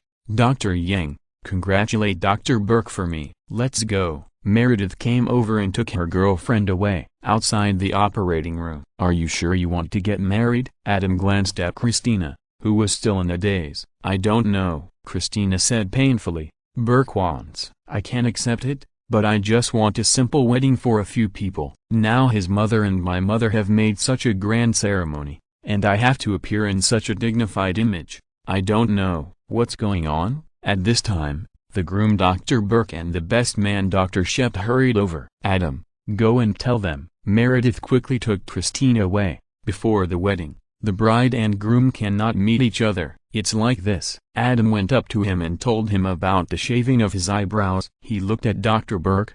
Dr. Burke, is this really a custom in your family's wedding? Alas, Dr. Burke smiled bitterly. Maybe I was wrong. I shouldn't have involved Christina in this. Preston, the best man, Dr. Shep, hurriedly reminded him dutifully. Don't think too much. Things are not as bad as you think. Don't do anything rash. Yeah. Adam also heard Dr. Burke's intention to give up, and subconsciously asked the question that Liu Xiaobu and Zhang Zioxian asked Zhang Depao, do you love her? Of course. Dr. Burke glanced at Adam and nodded affirmatively. So does she love you? Adam continued to ask.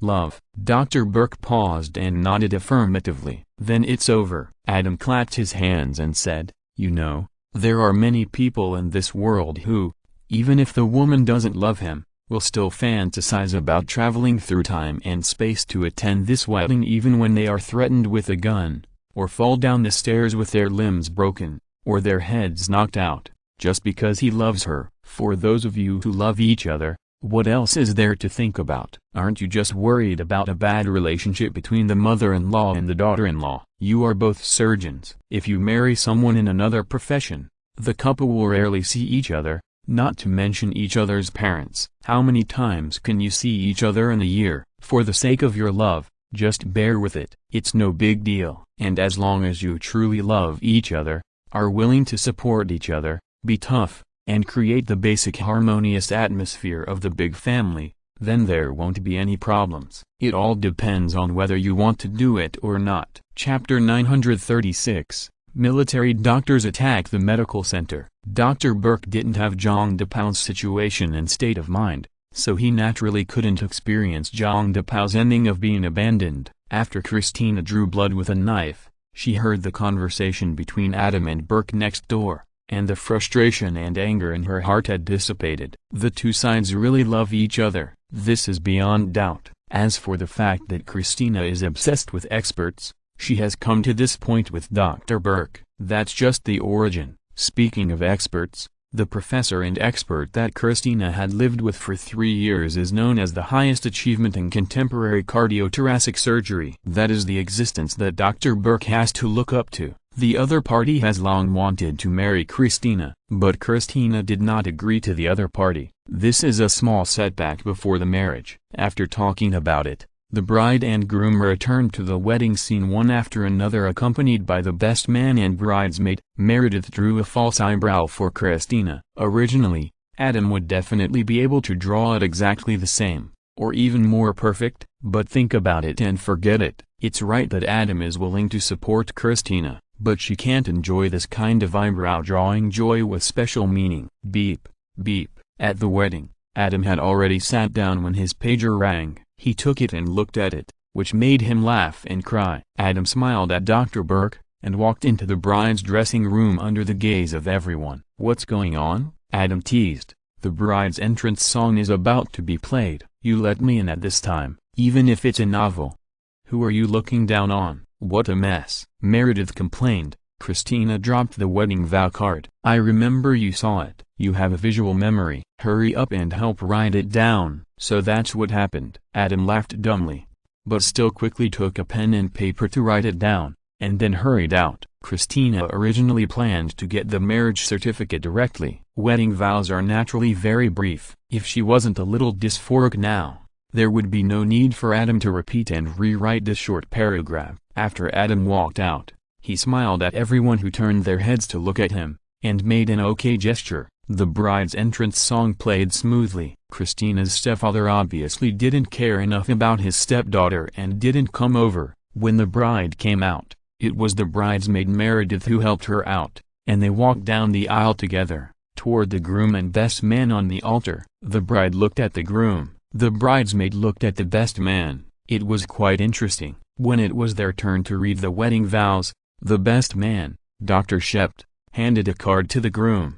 Dr. Burke raised his hand slightly, indicating that it was not necessary, and then looked at the bride standing opposite him, and the two looked at each other and recited the wedding vows he had written. Christina, I can promise to hold your hand and love you. I promise that I will be by your side in sickness or health. I can say that only death can separate us. But I won't say that. These vows are for optimistic couples, for those who are full of hope. On this wedding day, I am not optimistic or hopeful, but I am sure and I am determined. I know my specialty is the heart. I take the heart out and put it back. I hold it in my hands. I am a cardiothoracic surgeon. Therefore, I am sure that you are my partner, my lover, and my best friend. My heart beats for you. On our wedding day, I promise you that I will give my heart to your hands. I promise you that I am yours. Adam heard this marriage vow and looked at Christina, who had been stunned for a long time, and couldn't help but smile. In addition to being a top cardiothoracic surgeon, Dr. Burke is also a typical literary youth. He likes music and musical instruments. Now, this piece of wedding vows written by himself, combined with his professional skills, came out without a script in his heartfelt literary tone, which was really infectious. Adam glanced around. Not only was the bride moved, but most of the women attending the wedding were also moved. Under the leadership of Dr. Burke, Christina did not even take the wedding vow card handed over by Meredith, and directly had a deep dialogue. Although the infectiousness was not as good as Dr. Burke, it was also very good. Only Christina's mother-in-law stared at Christina's two eyebrows and the empty neck after the necklace that was like a dog chain was taken off, and secretly curled her lips. Obviously, the three strongest golden files of mother-in-law and daughter-in-law, evil debt, and third party, the complicated struggle relationship between mother-in-law and daughter-in-law, regardless of ancient and modern times, China and foreign countries, is firmly in the first place. Except for the twists and turns at the beginning, the wedding went very smoothly after the two people recited their vows affectionately. After the wedding, according to tradition, they should go directly to their honeymoon, but the two surgeons actually didn't have much interest outside the hospital, so after playing for 2 days, they returned directly. Why are you here? After Christina returned, she just finished answering everyone's jokes and inquiries, and she caught a glimpse of a figure that made her frown in surprise. I retired and was invited to become the director of the emergency room of the medical center. Major Hunter, the urban soldier king and military doctor, glanced at Christina's empty ring finger and smiled. Director of the emergency room? Christina shook her head and said, the director is just messing around. I think there is some misunderstanding between us. The soldier king military doctor wanted to explain. There is no misunderstanding, Christina interrupted directly. You don't have to explain to me. After that, she was ready to leave. She was too lazy to deal with such a pervert. Dr. Yang, seeing Christina's look, the soldier king military doctor also changed his face to the new emergency room director. You are a resident doctor. You need to receive my training in the next few months. Don't be late later. Training? Christina paused and looked over in surprise. The soldier king military doctor nodded and left without saying anything. Meredith and the others soon confirmed that this was true. All surgical residents, including interns, were called over. They stood there in protective clothing, chattering about what had happened. I'm Dr. Hunter. The military doctor pushed the door open and walked in front of everyone, saying, in the next few months, I'm going to teach you how to save people quickly and effectively. The planned environment is that the patient will die within an hour. Is there anyone who is not used to living treatment? At this point, He looked around at everyone and glanced at Christina. Seeing a hint of curiosity in her eyes, he smiled in his heart, but said coldly, "If you have anything to say, just say it directly, or leave directly. Otherwise you will listen to me all day today." Just when he thought he had calmed everyone down, someone raised his hand. "Speak." The military doctor frowned and looked at the little man. "Excuse me, if you have mastered the technology, can you leave early?" The little man said seriously, "We have limited time, and we have a mission for Dr. Duncan." "Are you an intern under Dr. Duncan?" The military doctor narrowed his eyes and said, "I have heard about how good Dr. Duncan is, and his interns are indeed different. The purpose of the training is to master the technology. As long as you can master it, you can leave now." If you're listening to this novel on a channel other than Fanfic World, it means they downloaded and uploaded it without effort. We cordially invite you to visit our channel, Mundo Fanfic Novelist. There you'll find the original version of this story and you can explore many other novels of various genres. We are waiting for you to immerse yourself in a world of incredible novels. Chapter 937. The reckless military doctor wants to cuckold Adam. Medical center. "Everything is fine, right?" The military doctor looked at everyone and saw that no one was talking. He nodded and said, "Okay, let's get started." Then he walked over and pulled the curtain behind him open little by little. Everyone was shocked. It turned out to be 6 big fat pigs tied up, with their 4 legs facing the sky, silent, connected to monitors, and heartbeats, obviously anesthetized. "Live treatment?" Christina finally understood what the perverted military doctor Bing Wang meant. The corners of her mouth could not help but show a slight arc, and she muttered to herself, "You are really a pervert." Each resident doctor has a pig, and the interns assist. The military doctor looked at everyone and said, "Of course, if there are interns who think they can handle it, they can go directly. You can decide among yourselves. I just want these 6 pigs to be alive." At this point, he took out a military knife from his arms and stabbed a fat pig directly in the waist. This action was so skillful that before they knew it,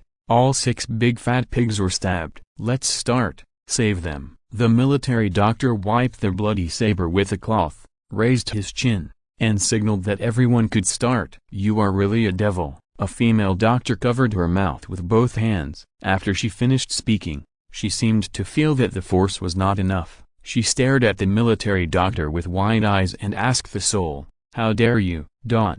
"They are anesthetized and can't feel pain." The military doctor didn't think much of it at first. Devils are devils, they have been talked about for a long time. However, the subsequent soul attack made him a little scared. He had to explain, "You can ask the veterinarian, you stabbed them." The female doctor said excitedly, "We can practice with human models to achieve learning effects." "You actually, how dare you, don't you want to do it?" Repeating the same sentence over and over again has no effect at all, but it is annoying. The military doctor frowned. "Yes, I don't want to do it anymore," the female doctor said and walked out. "Very good." The military doctor watched the female doctor leave and looked at everyone. "Who else?" "Can we start?" The little man raised his left hand and tapped his watch with his right hand, reminding everyone that time is precious and not to waste it. "Of course." The military doctor looked at the little man with some displeasure. He saw the temperament that made him unhappy in the little man. "Let's end their suffering as soon as possible," the little man said,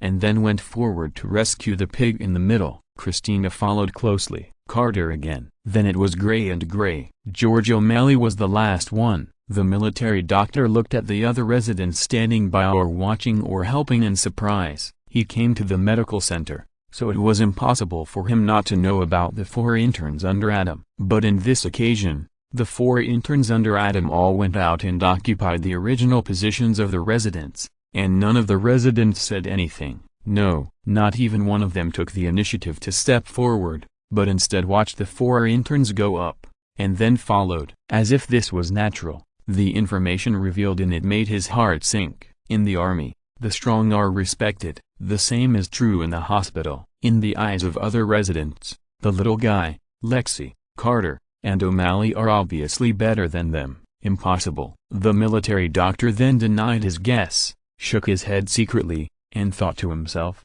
"It's really filthy outside." Just because of Adam Duncan's status, Several interns under him have ridden on the heads of senior residents, and these residents are used to it. Alas, just as he sighed secretly, he caught a glimpse of the actions of the crowd and was stunned. The 6 stabbed pigs were quickly rescued by the hands of the little guy and the other 6 people. The proficiency of the action made him almost think he was back on the battlefield. If it weren't for the little guy and his rescue style not being the same as that of battlefield military doctors, he almost thought that the 6 people in front of him had also been to the battlefield. "I'm fine." The little guy was the first to complete the rescue. "Damn it." Christina took a look, cursed, and sped up. "I'm fine too." After a while, Christina raised her hands and shouted. Then, Carter and the 2 Greys were all fine. "Dr. Hunter, can I go now?" the little man asked. Yes. After checking, the military doctor found that there was no flaw and could only nod. "That's right." The little man walked a few steps, paused and looked back at the military doctor. "Are there any more tomorrow? This kind of exercise is actually quite good. It's just that there was no leader before. No one was willing to organize it. If there are more, please let me know." "Yes." Christina also suppressed her negative emotions towards this pervert and agreed professionally. "The effect of this activity is much better than that of the human model. It seems that the director is really good to the newcomers, otherwise, he would not approve this funding and take this responsibility." "You said you would train us for several months. Is it 1 pig every day?" The military doctor was speechless. "Just kidding. A big fat pig, no matter what, is nearly $100. 6 pigs is $500 or $600. 6 big fat pigs every day, tens of thousands of US in a few months. You know, the annual income of a resident doctor is only $30,000. Unless Adam asks, the medical center will never approve this funding. As for the recycling of these 6 big fat pigs, after the rescue is completed, he is ready to let them end the suffering of these 6 big fat pigs, because after the rescue is completed, once the anesthesia wears off, the pain of the wound will come. It is one thing to use pigs as live bodies for practice, but it is another thing to practice repeatedly and make the pigs suffer all the time. The "how dare you" of the female doctor just now is still fresh in my mind. He is reckless, but not stupid. Animal protection organizations are getting more and more powerful now. This is why no one organizes such very effective exercises. Otherwise, a big hospital, is it really short of tens of thousands of US? It seems that there is no more. Christina was very disappointed when she saw this. The disgust that was suppressed because of the pursuit of technology resurfaced in her heart. She glanced at the military doctor and left. That little look seemed to say, "You are not only a pervert, but also an incompetent pervert." The little guys left one after another. Only George was not finished. "Dr. Hunter." Seeing the military doctor approaching him, George greeted him and continued to rescue. "Good technique." The military doctor looked at him and saw that there was no mockery in his eyes, so he praised him with satisfaction. "Thank you." George couldn't help but curl up his lips. "If you were on the battlefield, you would be an excellent military doctor." The military doctor patted George on the shoulder. "Really?" George's eyes lit up. Among the 4 small students under Adam, he originally had the advantage of learning for an extra year, but now the internship period is about to end. He is at the bottom again. Previously,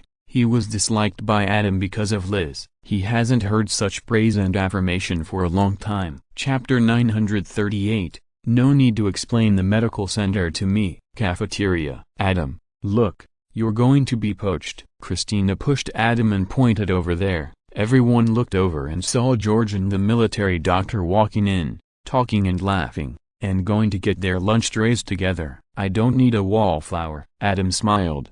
"George is not my wallflower either. He is my friend. As long as he is happy, I am happy for him no matter what choice he makes." "Ha!" Christina sneered. "It has been rumored that you want to give up George. It is true today." "What do you mean by giving up or not giving up?" Adam shook his head. "In a few months, the internship will be over. By then, George will be a qualified resident doctor, just like you. Are you still following Dr. Bailey now?" "You are just talking nonsense." Christina didn't believe Adam's excuse at all and reminded, "Even if you want to give up George, don't let him follow the perverted military doctor." Huh? Adam looked at her in surprise. Except for the first appearance, he was so carried away by pretending to be cool that he didn't even know how to use the most basic airbag. I have read his information. His first aid ability is still quite outstanding. Being able to come here is still very helpful to strengthen the emergency strength of the medical center. Where did this pervert get his words from? Yes. Meredith also reacted and looked at her bestie with concern. He's just an arrogant perverted bastard. Christina thought about it and told him what he had done before. Unexpected,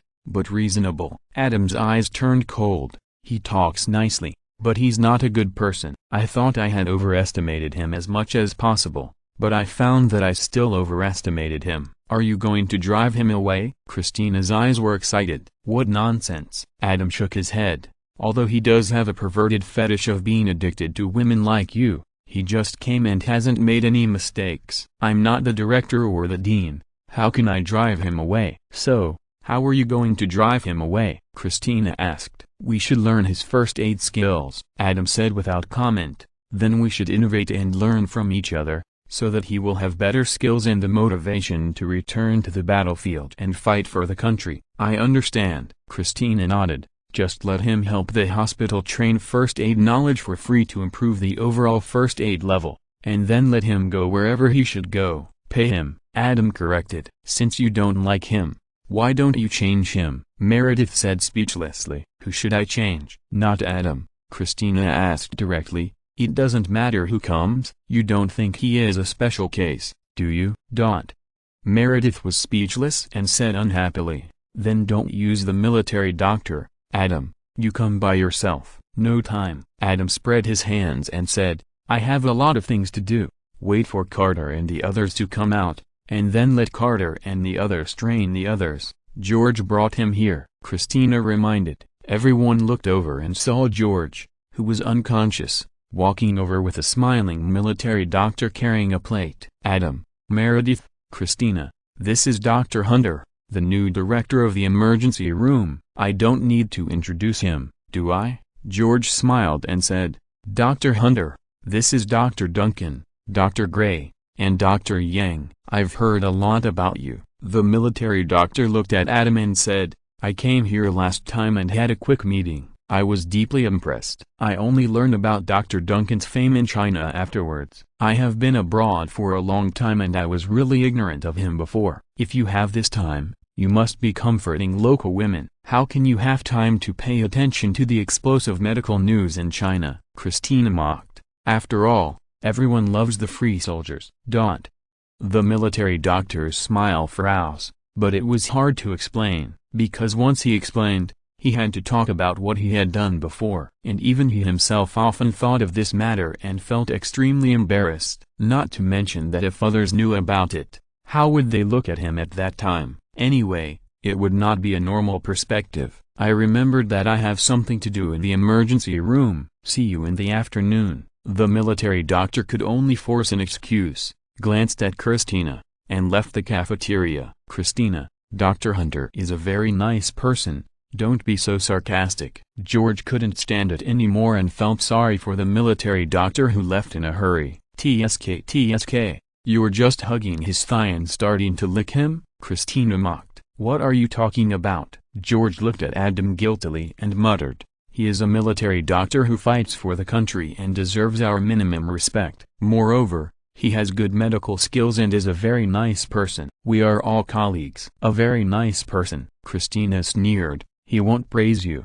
will he? You are the last one among the 6 of us to complete the rescue, and he still has the nerve to praise you? At this point, she remembered something and said strangely, he won't praise you that you would be a good military doctor if you were on the battlefield, will he? How do you know? George was stunned. How should I know? Christina smiled. Because he said the same thing to me when he first met me. TSK, I think he shouldn't be a military doctor, but a recruitment propaganda officer. He wants to drag everyone he meets into the military battlefield. Did he say that to you too? George didn't know what to look at. Well, I hit him back, Christina said, then bumped Adam with her shoulder. Has George ever been kissed on the lips? Christina. Meredith didn't know whether to laugh or cry. He should have. Adam took a look and gave his own analysis. What do you mean? George was completely confused. You're really an old hand. Christina knew that George was probably intimate with his girlfriend Kelly when they met, but she still pretended to be ignorant and teased. I didn't. When George found out the source of this joke, he immediately shouted, "Nothing." Christina teased him. Forget it. You don't have to explain to us. Dr. Hunter didn't. George's chubby face flushed. We didn't. Then how do you explain that he said the same thing to you as he said to me? Christina continued to tease him. And your lips are wet? It can't be just a coincidence, right? And I remember Adam explicitly forbade you to be intimate with Kelly in the hospital. George was speechless. Okay, stop teasing him. Adam stopped Christina's bad taste. Adam. George was touched by Adam's protection. We are friends. Adam patted George on the shoulder. No matter what choice you make, I respect it. But remember to take precautions. These days, there are too many seekings who steal hearts, and it's hard to guard against them. George. Chapter 939, finally got into trouble. Medical center. Cafeteria. By the way, did he tell you that you would fit in easily if you joined the army? Christina remembered something again and looked at George jokingly. George knew Christina's bad taste and didn't want to answer. If you don't say anything, then you have it. Christina couldn't help laughing and said, this routine is not new at all. He also told you? George didn't seem to believe it. Nonsense, Christina complained. How else would I know? Last time I was stabbed by an ice pick, he told me that while he was suturing me. He pointed at my scar. This made sense. George nodded slightly to show his approval, and then his eyes widened. No, he told you that because you have scars. But I don't have scars, so why do you think he would say that to me? Haha. Christina stared at George's white and fat face with a warm and masculine temperament, laughing without saying anything. Adam couldn't help laughing too. Christina, the sharp-tongued woman, is not just a name for nothing. Meredith didn't want to laugh at first. After all, George looked a lot like her father, and was her good friend who had competed with her in superpowers. It was not good to laugh at him, but she couldn't help it. After teasing George, Adam stood up and prepared to leave. Adam, George called him. What's wrong? Adam looked at him. George's fat face was tangled. Does the clinic still need me to be there all the time? You can do whatever you want. Adam smiled knowingly and said, if Dr. Hunter is optimistic about you and wants you to be his assistant, then go. Don't worry about me thinking too much. After all, we all work for the medical center. As a newcomer, Dr. Hunter always needs someone to help him. It's great that you appreciate each other. I will find someone to sit in the clinic. At this point, Adam glanced and pointed at someone casually. Hey, Dr. Cook, can you help me? Me? Intern Cook pointed at his nose in surprise. It was an honor to be called by Dr. Duncan and asked to help. So after Adam nodded, he ran over immediately. Help Dr. Hunter to integrate better. Adam patted George on the shoulder and left with a smile. You know how to help Dr. Hunter integrate, right? Christina teased. Think about how he would help you integrate if you went to the army. Just put yourself in his shoes. Shut up, George said irritably. Say less. Meredith couldn't help interrupting her bestie, then looked at George and comforted him. Don't think too much. Dr. Cook is also a very good intern. Adam didn't just point his finger and find someone to replace you. George was stunned. Originally, he hadn't thought of this level. But now after listening to Meredith's comfort, he suddenly realized that this was the problem. Adam's casual finger was not very harmful, but it was extremely insulting. Ward, he suddenly fainted while we were having dinner. The patient's daughter explained the situation. I told you, it might just be a hernia. The patient smiled. Dr. Duncan, is it possible? The patient's woman couldn't help but look at Adam. He has an inguinal hernia. Adam explained while doing a physical examination of the patient. It's possible, but the specific situation requires a detailed examination. Baby, it seems that Dr. Duncan needs some time to confirm the diagnosis. The patient smiled and said, I'm fine. You should go to work quickly. At this point, he glanced at Adam and teased his daughter. Of course, unless you want to stay here. Dad, the patient's daughter heard her father's teasing and was too embarrassed to look directly at Adam. She hurriedly explained, he doesn't like others to help him, just like a child. Adam glanced at the patient and smiled. Dad, You win. Seeing this, the patient's daughter's blush faded a little, and she leaned over to kiss her father, smiling helplessly. My phone is on, call me when you need me. Lexi,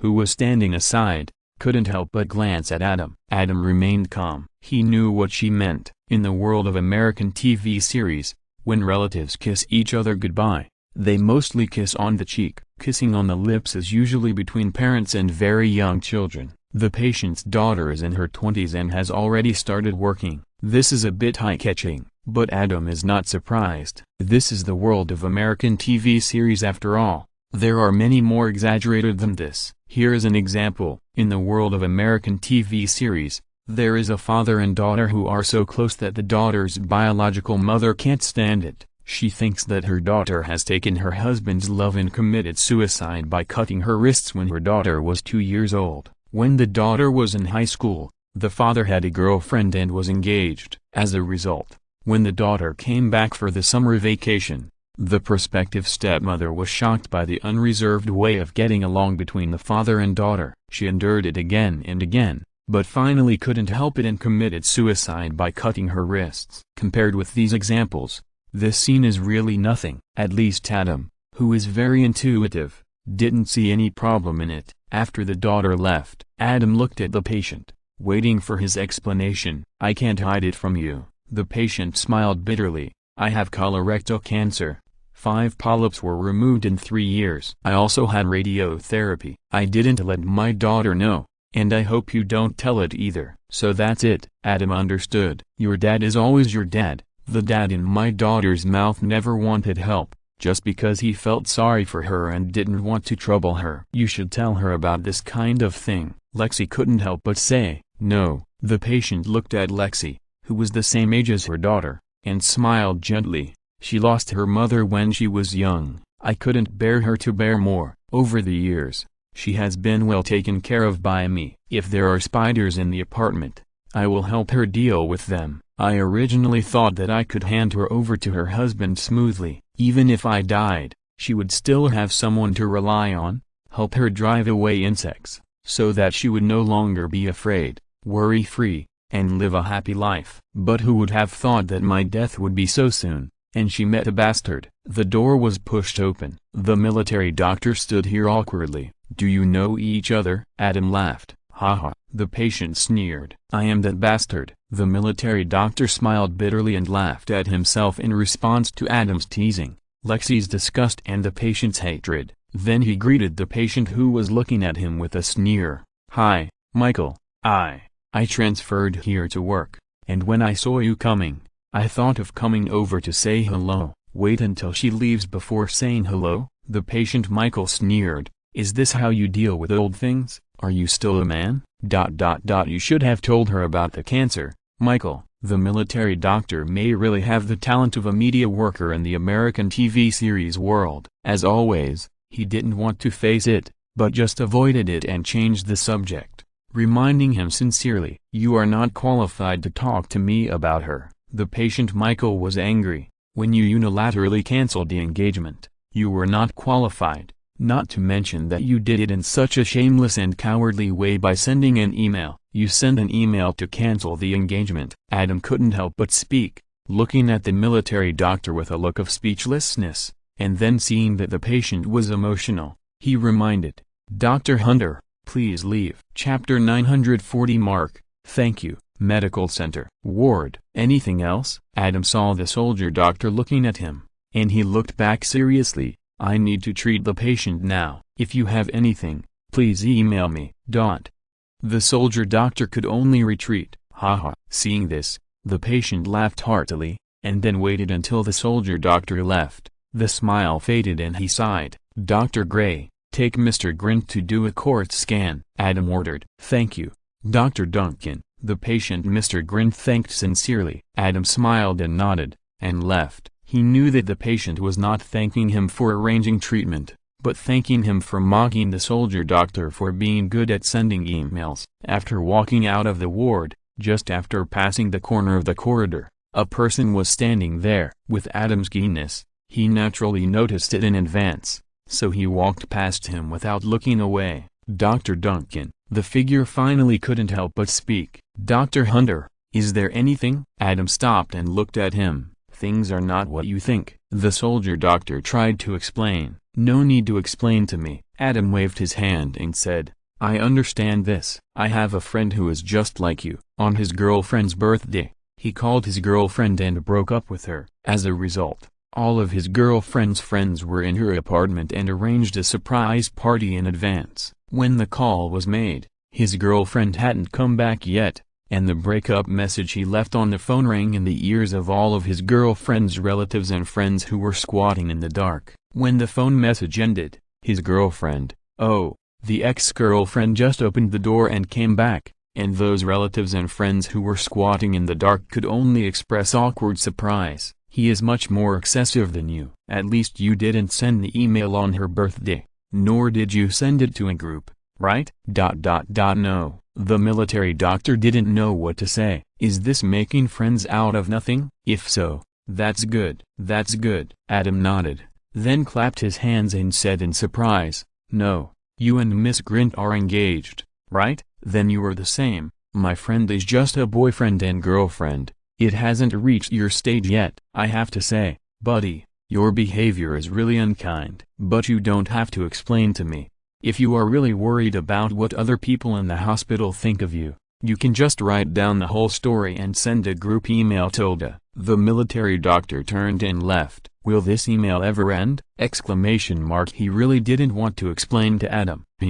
Adam looked at the back of the military doctor leaving and sneered. Some of the beauty in the world of American dramas can't stand scrutiny. He often laughed at himself that he didn't know whether it was a daily American drama or a preaching American drama. But there is no way. Now he is good at discovering the devil hidden in the details. Some things are uncomfortable if you don't complain or complain. Owen, over there. The military doctor had just walked to the emergency nurse station when he ran into the patient's daughter, who had just returned because she remembered something. She was staring blankly at her fiancé who had been haunting her. I don't understand. I work here. The military doctor couldn't leave again, so he could only say, what do you mean? The patient's daughter was stunned. When did you come back? I just saw your mother. She didn't say you were back. I thought you were still on the battlefield. I knelt down every night and prayed for you, prayed that you would survive, prayed that you would be able to go home. Owen,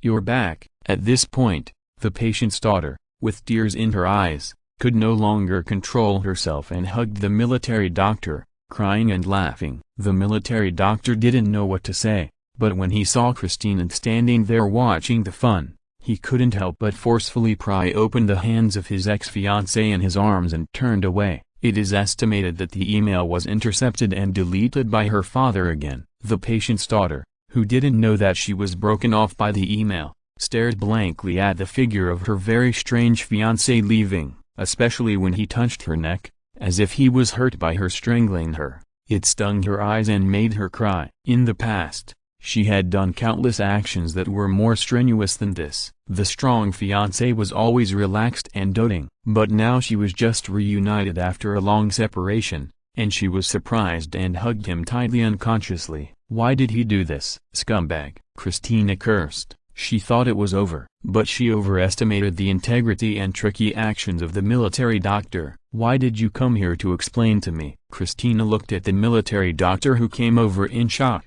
I don't want you to misunderstand. The military doctor looked at her affectionately. What does it matter if I misunderstood or not? Christina complained. You know, I just got married, and your fiancé is in the hospital, right? If you want to explain, you should explain to her. What to say to me? I'm different now. The Soldier King military doctor shook his head and said, she knows the old me, and you know the old me too. I don't want you to misunderstand. I need you to know the me now. Okay. Christina couldn't help but sneered. Then tell me about you now. When you came back for rotation last time, did you send an email to cancel the engagement? Not yet. The Soldier King military doctor immediately understood what Christina meant. He hadn't canceled the engagement at that time, but he dared to kiss her forcibly. No matter how to explain, it can't explain this kind of scum. But fortunately, I was not myself yesterday, so this reason is okay. We have a medical team of 20 people, treating the wounded in the battlefield. and all we think about is how to control the injuries. The military doctor subconsciously used the American TV drama world media's unique skill of "you say yours, I say mine," and began to change the subject, give them pain relief, open vents, and airlift them away. But this time we were not fast enough. We were attacked by missiles.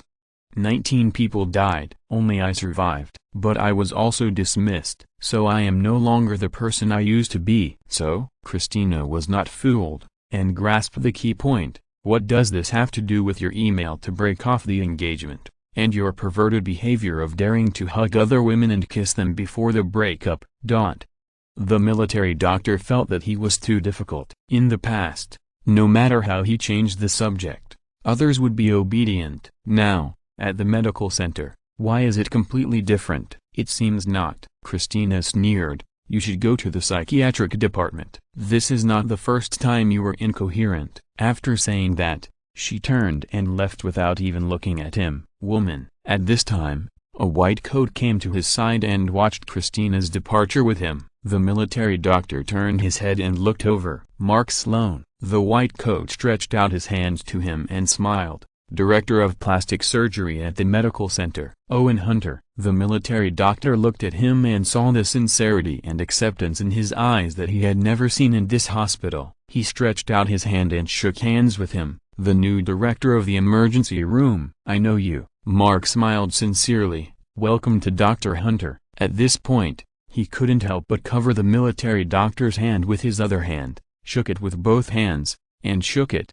I really welcome you to the medical center. Thank you, Tilda. The military doctor was puzzled and speechless, but he still keenly realized that there must be something wrong behind this sincere thank you. P.S. Thank you for the reward. Chapter 941. Don't tell anyone. Medical center. If you have anything, feel free to come to me. Please insist on staying. Mark also realized that his excessive enthusiasm had aroused the other party's vigilance. He naturally let go of his hand, nodded vigorously to the military doctor, and left with a smile. The military doctor looked at Mark's departing back and fell into deep sorrow. What happened to this city? What happened to this world? Over there, what did you talk about with him? And why did you seem so happy? Mark met Kelly, the chief resident in orthopedics, and saw her curiously asked, That's not happiness. Mark rolled his eyes and showed a sincere face. I just advised him to be kind and not to be as scumbag as I was before. The medical center cannot allow such a scumbag to exist. Really? Kelly looked skeptical. She didn't believe that Mark Sloan, the king of scumbags, would be so kind. Of course it's true. Mark sighed.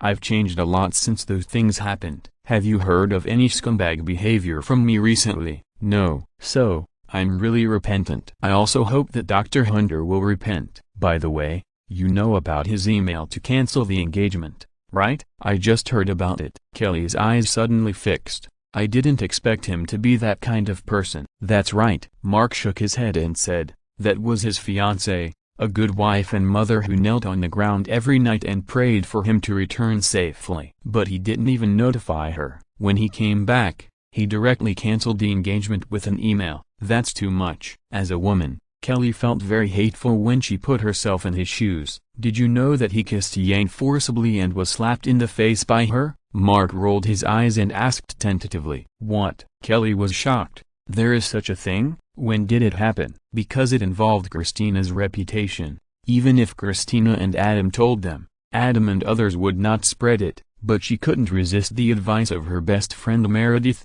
and she talked about this with Dr. Shep in the corner of the hospital. Mark had returned to being Dr. Shep's good friend. Such explosive news naturally reached Mark's ears. Of course, everyone would add a sentence after saying it. Don't tell others. The result is that everyone said that everyone always has someone who is not someone else. Seeing that Kelly hadn't heard it yet, Mark naturally didn't mind spreading the story he understood after hearing it again. But his focus was to add fuel to the fire and describe the sensational details of the story, so as to deepen the impression of his colleagues in the medical center that the military doctor was the king of scumbags. As we all know, people will always only remember the first place. Who is the second place? No one cares at all. He used to be the well-deserved king of scumbags in the medical center. People still grit their teeth when they talk about it. He was rebuked by Adam several times, and he was convinced. Now even if he really repented, he had no chance to whitewash himself, because he was too dark before. Not every scumbag can make such a big fuss as the anti-Mark Sloan Nurses Alliance. He can't clear himself completely, but now he sees hope. It doesn't matter if he can't clear himself, as long as there is a scumbag with a darker image than him. No one will pick on him and attack him. He doesn't ask for any intimate relationship with the female medical colleagues in the medical center. First, Adam and the director clearly don't encourage it. Second, he is really scared. Looking at the records, even if it's not the anti-Mark Sloan Nurses Alliance, colleagues in the medical center are either spreading love poison or shaking their hearts. Even his good buddy Dr. Shept, who is called Mr. Dream and treats people kindly, got together with the surgical nurse Ruth when he broke up with Meredith. Later, because he reconciled with Meredith, he dumped the surgical nurse Ruth. It was said that they broke up peacefully, but the result was that during the operation, the surgical nurse Ruth, who was said to understand and forgive him, did not hand over the handle of the knife, but handed over the blade, stabbed her hand, and almost caused a medical accident. Everyone is a living person, and everyone has a temper. Female medical staff, who master core technologies, are very unfriendly to those who make them angry once they have a temper. 4 months, a full 4 months, since he was shaken to death, he has no desires and lives like an archaeologist or a famous radio host. He was really scared, so much so that he, whose body had recovered a long time ago, was softened by psychological factors. Now he is better. As soon as he saw the military doctor, he felt it, and his heroic spirit was revived. Tonight, he will go to a bar, not an old friend's bar, but a new bar, and then have a wonderful encounter. Poor her. She stayed alone in the empty room, watching others happy and loving, and had to endure the teasing of all kinds of people who were interested in her. But thinking that she was his fiancée, she stayed faithful, kneeled down and prayed for him every night. 2 years, more than 700 days and nights, she survived like this. But what she waited for was not the safe return of her beloved fiancé, but an email to cancel the engagement, and a figure that fell from the sky when she accompanied her old father to the hospital for treatment. Even so, he was unwilling to let her hug and cry for a while, violently pried her hands apart, touched her neck with disgust, which seemed to be uncomfortable in her embrace, and left just like that. Mark Sloan is the king of scumbags after all. More than once, he accompanied the wives of others in the boudoir and imagined their husbands, fiancés or boyfriends who had never returned from abroad. Therefore, the words were completely from the perspective of the wives of others in the boudoir. The delicacy and reality of the details were too shocking. I won't exaggerate. Even if Mark couldn't continue to work as a doctor, he could write a series of novels about Lube in the Three Kingdoms with his rich experience. It would be very popular among men and women. It was because of the realism that it became fresh. The story after Mark's processing made Kelly cry. I misjudged him. He's such a jerk. Right. Mark shook his head and sighed. That's why I advised him to be kind. Alas, these are other people's privacy. Kelly, you must not tell anyone else. Seeing Kelly silent, Mark was secretly happy in his heart, but his face was anxious, and he repeatedly reminded her, Kelly, we are good friends, not outsiders. I only told you because you asked. If you tell others, Yang and Dr. Burke have just got married, and there will definitely be a commotion in the hospital. You are the chief resident, and it will not be good for you if the hospital is in chaos. So you must not tell anyone. Okay, I know. Kelly wiped her tears and said that she knew. She looked at Mark with a much softer look. Mark, compared to him, you are not that bad. Mark's mouth twitched. Although he achieved his goal, he didn't believe that Kelly would not tell others, but hearing Kelly's evaluation of him in person still made him very upset. However, when he thought that from now on, his popularity in the medical center would be greatly improved, and he would no longer be the Dr. Sloan who was hated by everyone, he suppressed his unhappiness, repeatedly explained a few words to Kelly, and then turned around, changed his face in an instant, and left with a smile. Chapter 942, No offense, but please leave. Medical Center. Ward, I promise you, I'm not the jerk you think I am. the military doctor said to Michael, the patient who had just finished a court scan. Then tell me what kind of jerk you are. Michael, the patient, said with suppressed anger. There was no way. His daughter loved the jerk in front of her. His body was like this again, and he could leave this world at any time. If this jerk could wake up, although he was angry, he would only suppress his feelings and wish them the best. A lot of things have changed. The military doctor still didn't answer directly. It's not that he didn't want to, it's that he couldn't. He didn't have a suitable reason. It's okay to blur it out and let others explain it, but he couldn't say it clearly. You have to tell her. So he changed the subject again to the fact that Michael had concealed his daughter's illness. We are talking about Beth. The patient Michael was very tired. His exhausted body and spirit made him unable to get angry again. He could only helplessly say, when a student wipes her nose, she is afraid that she will be infected. She is a sunny girl and can't accept bad news at all. You should know this best. You may not love her now, and you can easily tell me here that you want to tell her this painful fact, but I have always loved her and will always love her. How can I bear to see her sad? The military doctor was embarrassed. He used to love Beth so much. He and his future father-in-law Michael never left the city together in case Beth needed someone. His future father-in-law has had colorectal cancer for 3 years. He knew the news at the first time and kept it secret from Beth with his future father-in-law. Now that he doesn't love her anymore,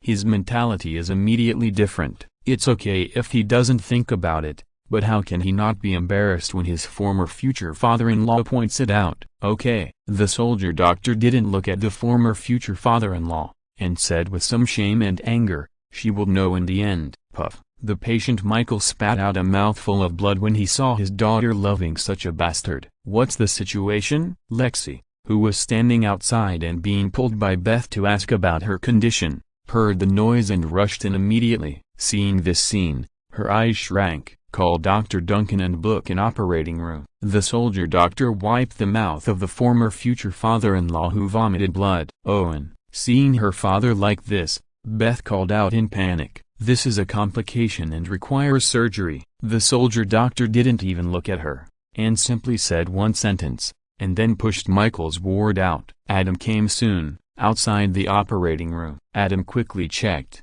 and then asked someone to send Michael in. What are you doing? Adam stopped the soldier doctor who was about to go in. I want to participate in this operation, the soldier doctor said seriously. No offense. Adam shook his head and said, but you are also a doctor. You should know that the patient needs to be calm at this moment. It is not a good choice for you to follow him in, so please leave. I am familiar with his condition. The military doctor was not satisfied with Adam's attitude. It has no effect. If familiarity was useful, he would not have dragged on like this. Adam said firmly, I am his doctor. I will treat him.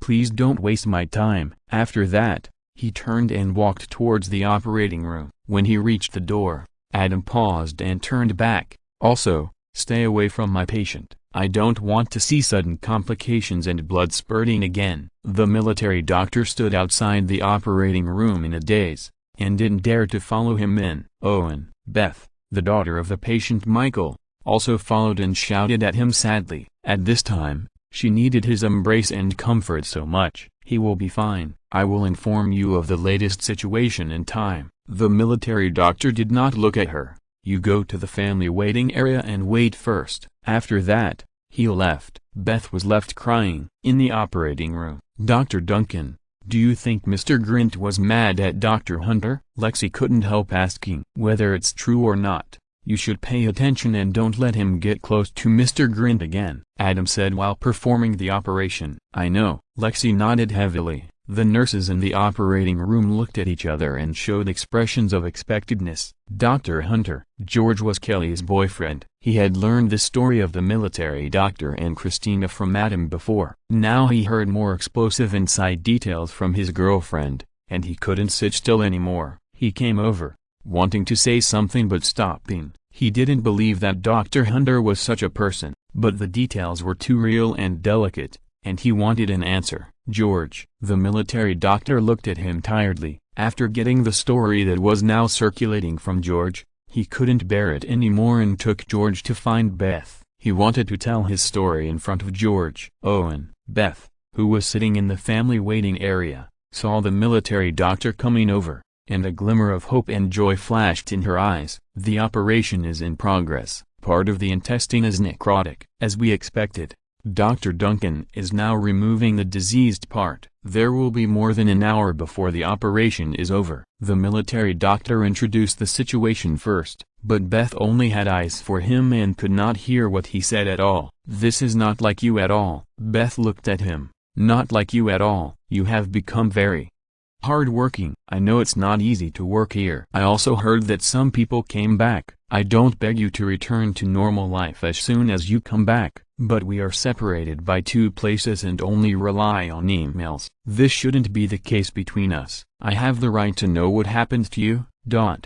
The outburst of the ex-fiancée blocked the performance prepared by the military doctor. He didn't dare to face her eyes and chose to change the subject again. "Your father has colorectal cancer. He has received radiotherapy and polypectomy." The military doctor subconsciously used the cruelest method of changing the subject. He directly broke out the painful news that Beth's father risked his life to cover up, and successfully attracted Beth's attention. Seeing that Beth's eyes were no longer filled with love, but with infinite shock and hesitation, he breathed a sigh of relief, and a trace of apology flashed through his mind, but was replaced by his new inspiration in an instant. "He didn't tell you because he didn't want to add to your burden." The Soldier King military doctor glanced at George, who was watching, and made a meaningful look to Beth. He would rather bear the pain alone, no matter how deep the pain is. These words, coupled with this expression, made Beth and George feel that the reason why he did these things must be just like Beth's father, with sufficient reasons. And the reason why he would rather bear the misunderstanding of others than explain it out is because he, like Beth's father, didn't want her to bear more. Dr. Hunter, he survived the battlefield and fought for his country. He must have experienced too many life and death and joys and sorrows. He is really not that kind of person. George murmured to himself. Maybe we all misunderstood him. What? Beth looked at him with tears in her eyes. George walked over and told her his thoughts, and his warm-hearted personality broke out and began to comfort her. Beth hugged him and started to cry. In the tradition of American TV series, background music seemed to sound all around, and the camera gradually pulled away, and the scene was extremely warm. Chapter 943 Head-on confrontation with the medical center. Dr. Duncan, how is Beth's father? As soon as Adam came out of the operating room, he ran into George, who looked anxious. Who are you asking on behalf of? Adam couldn't help laughing and said, family member Beth, or Dr. Hunter. Does it make a difference? George paused. Of course it does. Adam walked out. If you are speaking on behalf of Dr. Hunter, then don't say anything, because I have already told him clearly before to stay away from my patients. Mr. Grint's condition is not suitable for seeing someone who makes him angry. Otherwise, if there is another complication, the problem will be serious. I am speaking on behalf of Beth. George trotted to catch up. You can even speak on behalf of Beth. Adam looked at him in surprise, and as his fat face blushed, he smiled and said, Gray has already gone to talk to her. You'd better go over quickly. Why? George was stunned. Although the complications have been controlled, the bad news of colorectal cancer cannot be concealed. Adam said with a half-smile, Beth needs a hug at this moment. Obviously, her ex-fiancé's arms are no longer open to her. You are a professional. It's just right for you to go over there. What do you mean I am a professional? George blushed. I said you have a good personality and can comfort women. Adam patted his shoulder. Don't think too much. George was so angry that he wanted to argue with Adam, but when he thought of Beth's tearful look, he couldn't bear it. He hesitated for a while, stomped his feet and ran towards Beth. This is not only the patient's family member, but also Dr. Hunter's ex-fiancée. He couldn't help but care about her. A few days later, George took Beth into the buffet restaurant, talking and laughing, and took her to buy food. Christina and Meredith were stunned. Is Kelly cheating? Christina muttered to herself. No way. Meredith tried to think positively and spoke for George. George is not that kind of person. Yeah. Christina glanced at her bestie. What's that look in your eyes? Meredith said in shame. Isn't it obvious? Adam smiled and said, "She thinks you don't have the confidence to say that." Meredith was speechless. Beep, beep. The pager rang. Adam picked it up and stood up immediately. "There is a medical helicopter coming. You guys come with me." "Okay." Christina heard it, immediately wiped her mouth and stood up, and followed. Meredith didn't have time to be unhappy, so she ran after them. The three ran to the roof of the hospital. At the stairs, they ran into the military doctor and George running over here. "Go, go, go." Christina immediately got into the mood of rushing for surgery. "Forget it." Adam shook his head and said, "2 patients are being sent here this time. Just follow me and take the first patient." "We want both," Christina shouted to George. "We're all right here." "Go back." George looked at the military doctor. The military doctor smiled, glanced at Christina, and then his eyes fell on Adam. He said with high spirits, "I'm the director of the emergency room. I'll arrange the emergency cases." "Did you hear that?" Christina winked at Adam. "He's the director of the emergency room. He'll arrange you." Adam smiled but said nothing. Christina immediately understood and stopped looking at the military doctor. Whether to arrange or not depends on whether the other party pays attention to you. Even if Adam ignores the director of the emergency room, who else can the other party go to for justice? Seeing this, the military doctor frowned. The dual professions of soldiers and doctors both emphasize clear superior-subordinate relationships. In his eyes, he is the director of the emergency room. He should be the one to make the decision and give orders in terms of emergency. Adam is a surgeon, but he is everywhere in the emergency room and has a huge influence. He now knows Adam's legend, but he still doesn't agree that this situation that affects his authority exists. The high fighting spirit just now was not a momentary impulse, but a test made after careful consideration. If Adam obeys his command and finalizes the relationship between superiors and subordinates,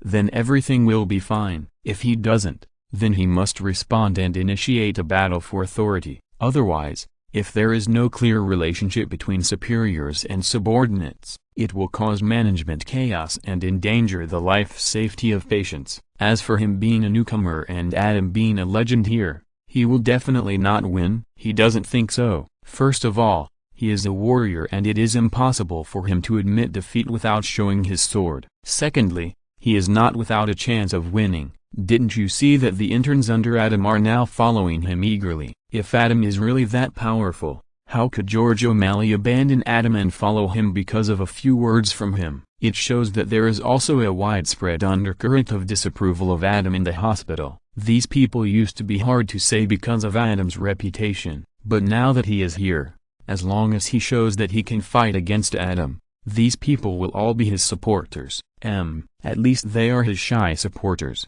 and their secret support is enough, which can enable him to defeat Adam in one fell swoop and achieve the final victory at the critical moment. As for why he took action immediately after arriving, of course, there is a reason. First, Christina, who he likes, is with Adam every day. He knows that they are just friends and colleagues, but he is still very unhappy. He is an old white man. He admires Christina's independence and confidence, but he also wants to completely possess her, deprive her of all social life, and make her only have him in her heart. This is the uncontrollable subconscious of the robber from the depths of his genes. Secondly, Adam's attitude towards his former future father-in-law was unfriendly when he was hospitalized for surgery. No matter how the gossip and rumors spread, it is his private matter. Adam should be more professional, should not care about his private affairs, and should not clearly express negative emotions of unfriendly and disagreeable. Therefore, whether emotionally or professionally, he must fight back against Adam and let Adam know that he is a warrior. Although Adam was strong, as a soldier, he was not afraid at all. Thinking of this, his eyes condensed, and his golden beard shone in the sun, exuding an invincible aura of determination. Da-da-da. At this time, the medical helicopter flew over. "O'Malley, follow me." The Soldier King military doctor suddenly felt heroic, waved to George and rushed forward, as if he was going to take over the patient before Adam and the others. George's eyes flashed with entanglement. After all, the new emergency room director, Dr. Hunter, obviously wanted to confront Adam and the others directly. and his situation was really embarrassing. But he quickly suppressed this emotion. Adam often taught us to be professional. Now, according to the procedure, the emergency room director should take over the patients of this kind of medical helicopter. So he rushed up behind Dr. Hunter,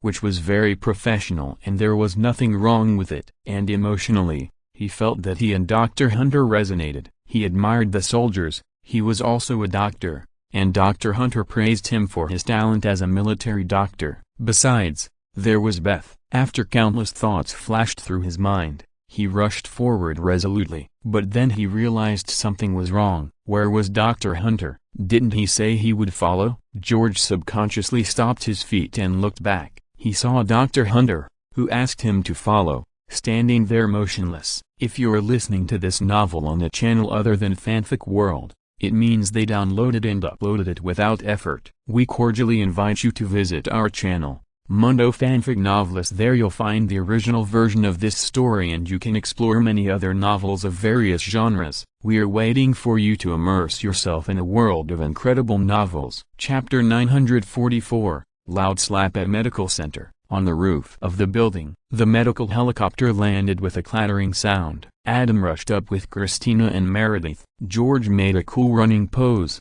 turned back and looked at Dr. Hunter in surprise and confusion, shouting to follow him. The military doctor, who was originally preparing to exercise the authority of the director of the emergency room and convey the message to Adam, stood there blankly with his eyes blank. Dr. Hunter. George didn't know the classic old Eastern cliché of follow me, and noticed that something was wrong with the military doctor, so he immediately ran over and called out. The military doctor's eyes were still blank. If someone could read his consciousness at this moment, they would find that he seemed to have Adam's bullet time, but it was a defective version. The only thing that began to slow down was the propeller of the medical helicopter. From DA to DA. It was visibly turning. The eyes, ears, and brain of the military doctor were all filled with the familiar sound of the propeller. The whole person seemed to be hypnotized, and his consciousness automatically entered the battlefield in the past. Dr. Hunter. Seeing that calling out was useless, George subconsciously reached out to push the soldier doctor to remind him that now was not the time to be in a daze. But as soon as his arm touched the soldier doctor, his eyes changed immediately. It was the soldier doctor who reached out and directly grasped his arm. The strength of the soldier squeezed his arm so hard that it hurt, but he couldn't scream at all, because the soldier doctor's other hand had already tightly pinched his neck. George went straight into a state of survival, struggling hard, and his other free hand kept slapping the soldier doctor's arm that was pinching his neck, but he could only make hoarse and unclear sounds. The soldier doctor's arm was getting stronger and stronger, but his eyes didn't blink, and he was so dull that he had no focus at all. Obviously, his consciousness was not here at all. Holy shit. The movement here finally alarmed the helicopter, and the paramedic who followed closely on the plane pointed at George, who was being pinched, and shouted. Unfortunately, in the fierce sound of the helicopter's fan blades, it was difficult for others to hear what was said unless their ears were close to each other. However, Adam and the others understood his gestures. After taking over the patient, they turned around and saw the military doctor standing there, pinching George and making him struggle. Shit. Because he had nothing to do with him and there was a huge interference from the helicopter, he was shocked when he saw this scene. He cursed inwardly and ran over as fast as he could. No matter what the military doctor was crazy about, he couldn't watch him kill people in front of him. Oh my god. Meredith covered her mouth and exclaimed, "It's PTSD." Christina shouted, "I said you must be sick, but you still said you're not sick." Adam rushed over like lightning, stretched out his hand and twisted the military doctor's arm that George was pinching, making him almost powerless to struggle. The powerful force made the military doctor let go. The severe pain made the military doctor regain consciousness and refocus his eyes. Before he could react to what happened, a slap came over heavily. Bang! Adam's palm rubbed violently against the mouth of the military doctor. Ouch! Christina, who saw this scene, cried out in surprise. "Watch out for your hands." As a surgeon, She always pays attention to the maintenance of the doctor's hands. She felt pain just by looking at this slap. She immediately became worried about Adam's hand. "You hit me?" The military doctor was stunned by the slap, and then subconsciously he was fierce and wanted to hit back. Snap! Unfortunately, his hand was held by Adam, and he was slapped hard on the face again. Cough cough cough cough. Seeing that he could not resist at all, George's violent panting and coughing came into his ears. Looking at George's neck with obvious bruises, he guessed what happened. "Are you calm?" Adam helped George calm down while looking at the military doctor coldly, ready to slap him again at any time. "Sorry, I didn't know," the military doctor apologized. But as soon as he took a step closer, George immediately took several steps back in fear. This distrust and fear hurt him deeply. "Calm down here." Adam saw that he was no longer committing crimes and guessed that he had a PTSD attack, so he called Christina and Meredith to push the trolley and take the patient away. George touched his neck, walked away from the military doctor, and chased Adam. He was really almost strangled to death. The feeling of being on the verge of death was terrible. The previous admiration for the military doctor and the yearning for the battlefield army, all turned into bubbles in the moment of life and death. Even the medical helicopter flew away rapidly as the emergency personnel kept gesturing and calling. The military doctor stood blankly on the rooftop that was empty in a blink of an eye, and knelt on the ground in pain. At this moment, the scenes of him almost strangling George to death came to his mind. "O'Malley, notify the director. Notify the security,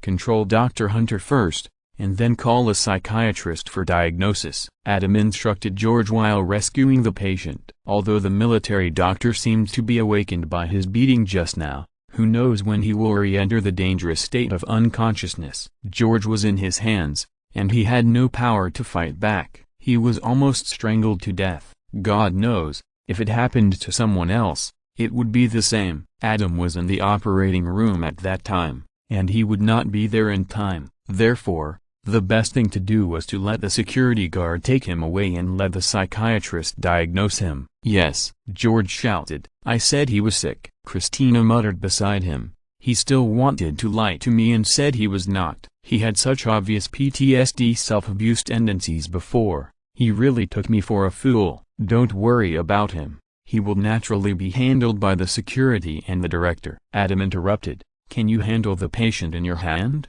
"Don't worry," Christina nodded. "Okay. Notify me immediately if there is any news." Adam pushed the patient with the most serious condition and took Carter, who came to the operating room. "Son of the bitch." After hearing George's report, the chief of surgery looked at the bruises on George's neck and turned into the son of the beach. He introduced the military doctor as a talent, and wanted to strengthen the strength of the emergency room. Who would have thought that the bad character of the military doctor who is the best soldier would surpass that of the king of scumbags, Mark Sloan? This is not a big deal. After all, as long as the skills are good, he can accept a little bit of scumbag as long as it does not affect his work. But then there was a rumor that Adam did not like the new director of the emergency room. This made him very cautious. But before he could verify the matter and ask Adam for his opinion, a shocking and dangerous injury incident broke out. He regretted it so much. Security. At this point,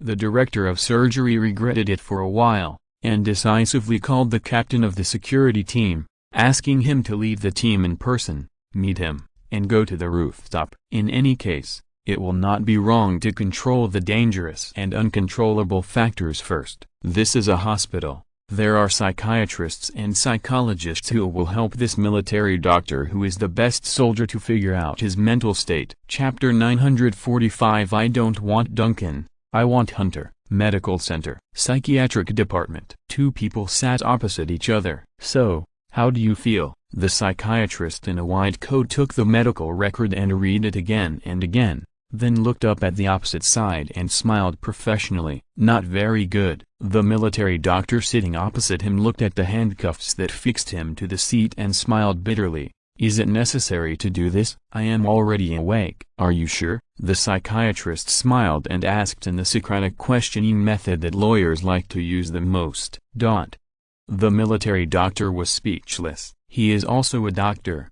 even if he is not a psychiatrist. But he also knows the routine of psychiatry, and it is precisely because he knows that he is helpless. Because if he does not confess his heart and does not accept the question and answer mode set by the psychiatrist opposite, this meaningless conversation will be repeated, aka he may be treated as a mental patient all the time, and because of the danger of violence, he needs to be sent to a heavily guarded high-level mental hospital for custody. After entering, tranquilizers and diazepam are constantly taken, and he will become sick even if he is not sick. This is unacceptable. Okay, after the military doctor figured it out, he sighed. I'm not fine, tell me about it. Seeing this, the psychiatrist smiled more sincerely. What they hate most is mental patients who stubbornly think they are fine, because that would be very difficult to deal with. I may have PTSD. The military doctor smiled bitterly. Why do you think so? The psychiatrist laughed. Because the sound of the fan blades of the medical helicopter made me feel like I was back on the battlefield. The military doctor could only tell the truth. I was confused at the time, unable to distinguish between reality and illusion, and regarded Dr. O'Malley as an enemy. Doctor, you may not know that I just survived a missile attack not long ago, and I was the only one among the 20 people in the team. In the ward, the treatment of the psychiatrist and the military doctor was on track. But in the short term, it is unlikely that the military doctor wants to get out of the treatment. The possibility of staying in the medical center afterwards is also very small. Damn it, the chief of surgery regretted it. It's fake, it's all fake. Fortunately, he specially asked some people before inviting the military doctor. Maryland Shock Trauma Center has a very high evaluation of the military doctor. This is the most famous trauma hospital in the Army, and he was careless. He was dazzled by the cool experience of the other party using the blown-up Hummer to build an operating table, and forgot that Wang Po was bragging about himself. How could a military hospital have a low evaluation of its own military doctors? And if the military doctor's level is really that high, or if his condition has always been so good, why didn't Maryland Shock Trauma Center keep him? Famous doctors are precious resources wherever they are. Moreover, the other party concealed the fact that the military doctor was fired. A medical team of 20 people was attacked by missiles, 19 died, and the only one who survived was not only not treated preferentially, but was directly fired. Oh, and was honorably discharged. An experienced and highly rated military doctor was inexplicably fired? Just think about it and you will know that there is a big problem. Most PTSD pinching and wounding incidents. This is not the first time. It is so hot in the desert, and electric fans must be used a lot. The fan blades of the electric fan also have the hypnotic effect of the helicopter blades. Maybe not as strong as the effect of the helicopter, but if you don't pay attention, staring at the fan blades before going to bed and slowly falling asleep, the possibility of being hypnotized is very high. And the soldiers all sleep together. If the soldier doctor has a nightmare, his comrades come to check on him and comfort him, and he reacts to the stress and directly strangles his neck. It is a high probability event. Only a similar major accident will cause an experienced military doctor to be fired, and the Maryland Shock Trauma Center directly concealed it. If it were any other hospital, the chief of surgery would have already complained, but the other party is in the military system, and a military secret can explain everything. Complaining is useless except for impotent rage and venting emotions. Now he just wants to find out the condition of the soldier doctor. If there is no major problem, he will quickly learn from his old boss and let him quietly discharge with honor again. Orthopedic ward. Dr. Tallis, are you calling me? Adam walked in. Yes. Chief Resident Orthopedic Surgeon Kelly nodded and said, I need your consultation. At this point, she told George beside her, Dr. O'Malley, tell Dr. Duncan about the situation. Adam looked at George standing on the other side of Kelly.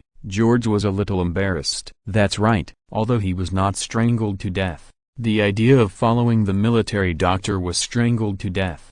However, he had already stood on the side of the military doctor, and it was obviously impossible to return to Adam's side. He needed someone to rely on before the end of his internship. Christina would definitely not want him. Meredith could, but he didn't want to. After all, He followed Adam before. It was so glorious before. Now that the internship has not yet ended, he has switched to Meredith's subordinates, which is simply too embarrassing. The only way to save face is to follow his girlfriend. Kelly is the chief resident, and he follows her to the outside world. It can be said that he has the strength of a resident and ended his internship early. Adam will not expose him. This is Lieutenant Lowell. George suppressed his helplessness and shame, lowered his head and introduced. The preoperative X-ray and court scan showed that there was no functional disease in his leg. But I can neither run nor walk, and even if I move, I will feel severe pain. The young lieutenant directly answered, I have tried many treatment methods, drugs, physical therapy, but none of them work. Adam walked over, looked at the X-ray and court scans on the slide board, and said casually, preoperative, the cause of the disease has not been figured out yet. What kind of surgery should be performed? Amputation. The young lieutenant calmly said his genius idea. Amputation? Adam looked at him in surprise. You know there is no medical evidence that there is a problem with your leg, right? I know, but the pain is real. The young lieutenant excitedly said, you can amputate my leg and give me a prosthesis, so that I can return to the battlefield, where I am needed. Dr. O'Malley, what do you think? Adam looked at George. George was speechless. Damn it, what can he think? Of course he thought tremblingly. These soldiers were all crazy. Nerve damage, PTSD? Kelly felt sorry for her boyfriend who was almost strangled to death, so she quickly answered, I don't have PTSD. The young lieutenant exploded when he heard the name of this disease that retired soldiers often have. I just have a problem with my leg. You can't find it, so just cut it off. There is no problem. If you cut off the healthy leg directly, you are a chainsaw killer. Adam shook his head and said, we are doctors, we won't do that. We will only do a duromotor examination and take an MRI for further examination. What if there is still no problem? The young lieutenant shouted. Then we will study the nerve damage and your mental state. Adam looked at him. I don't have any mental problems. The young lieutenant strongly denied. You can't do that. Where is Major Owen Hunter? My superior asked me to come here to see him. I want him to treat me. He knows my condition well. Don't worry. Adam comforted him. Let us check first. If the duromotor examination and MRI are still normal, we will send you to Dr. Hunter. He happens to be in the psychiatric department upstairs. What? The young lieutenant was stunned. Didn't your superior tell you? Adam was surprised.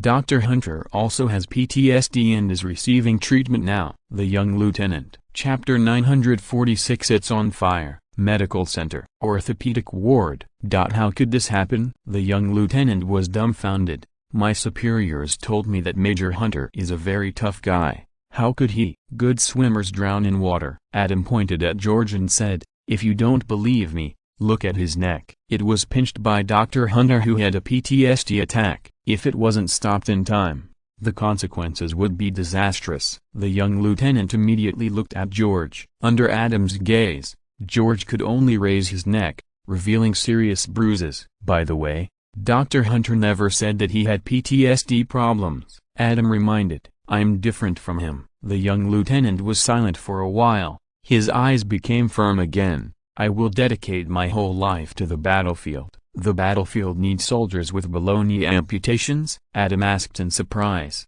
There are many like this. The young lieutenant said confidently, the battlefield is our home, and our comrades are our family. Don't you have a family? Adam asked. I mean a real family. I have. The young lieutenant said, can you understand that although you have a family, they can't understand you? They don't understand or even don't like you? I can. George couldn't help but said, I have several brothers like this. Me too. The young lieutenant glanced at George. The brothers who grew up with me have nothing in common with me, and my brothers on the battlefield are my real family. No matter where we are, we live and die together. But here, I can only be alone. I have tried to integrate into the life here, live an ordinary life, and tried to find a job, but I can't find it. I have countless dreams in my life, and there are many things I want to do, but they are not here. What do you want to do? Adam asked. What can't be done here, but can be done on the battlefield,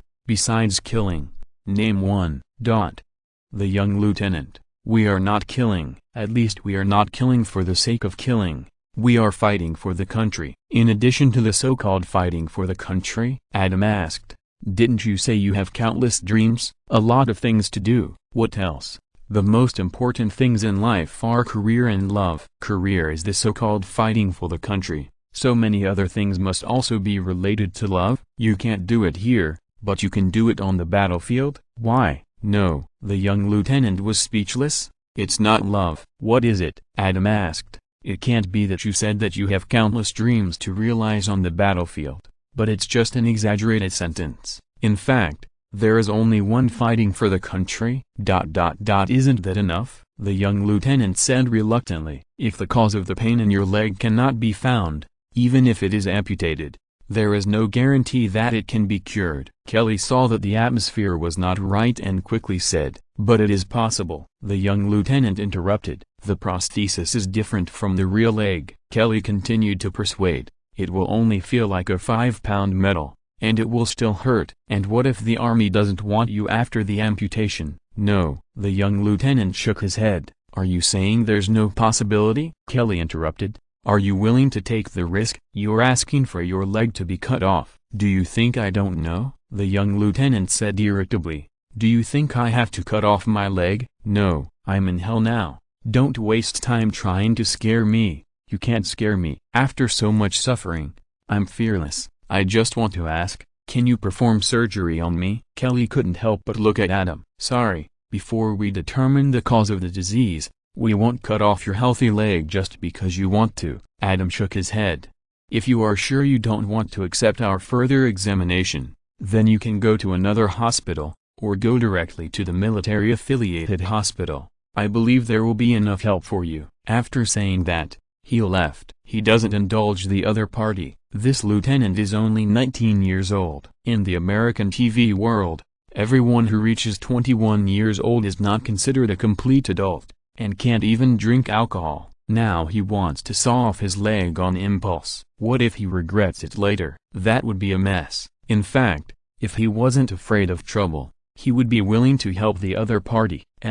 I don't mean anything else. It's purely a psychological and academic study to see if the other party will regret it in the future. Very professional, purely academic. That's it, Dr. Duncan. The young lieutenant called out to Adam loudly, his expression sincere and excited, just like the male protagonist in the hot-blooded comics of the island country, before launching a verbal attack. I know you are doing your job. This is not the first time he has been rejected. Normal hospitals and normal doctors are unwilling to help him with self-harm. He has run enough and can only suppress the irritability in his heart and try to impress Adam and others with emotions. Your job is to reunite people safely, not to separate them. I understand. I also understand that even if I go back, I will only hurt others, and it will not mean anything to you. Very good. Adam nodded and left.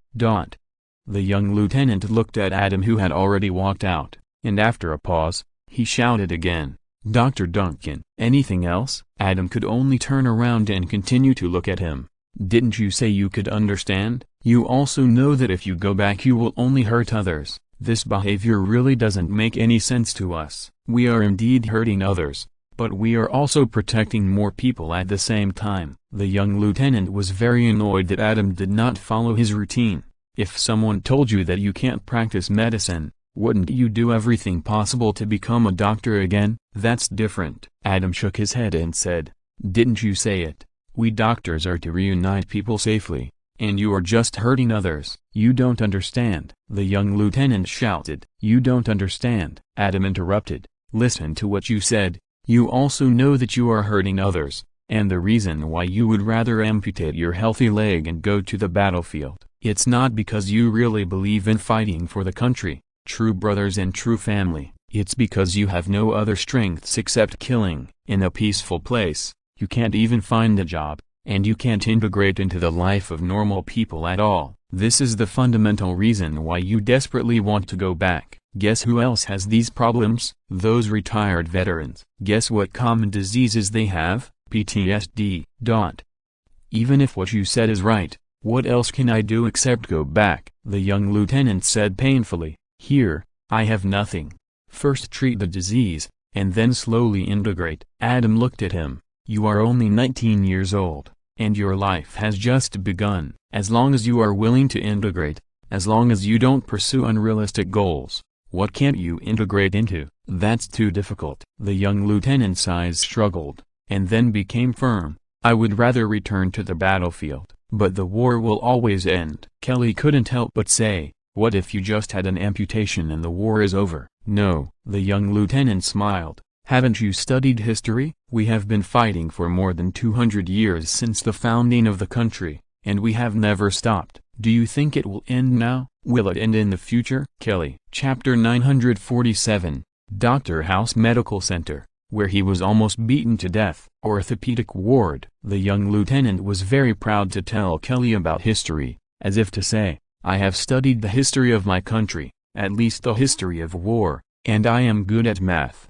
and I have calculated the longevity of this job. I believe you. Adam also smiled. The war will never end, but this is different from you being able to stay on the battlefield after amputation. What kind of work do soldiers like you who have amputations usually do? Logistics. The young lieutenant's face darkened. Prostheses are prostheses after all. Unless the exoskeleton armor technology makes a significant leap, or Iron Man appears, it is impossible for amputees to appear on the front line of battle. They are either logistics, suicide squads, or volunteers for dangerous experiments. This is not what he wants. On the battlefield, he is neither a frontline soldier nor a technical worker like a fighter pilot. He is too replaceable and may be retired if there's a slight setback. He may not be able to enjoy the bonus of a never-ending war. It seems that you understand everything. Adam nodded and left. Emergency room. Doctor, help him. A young woman holding a baby,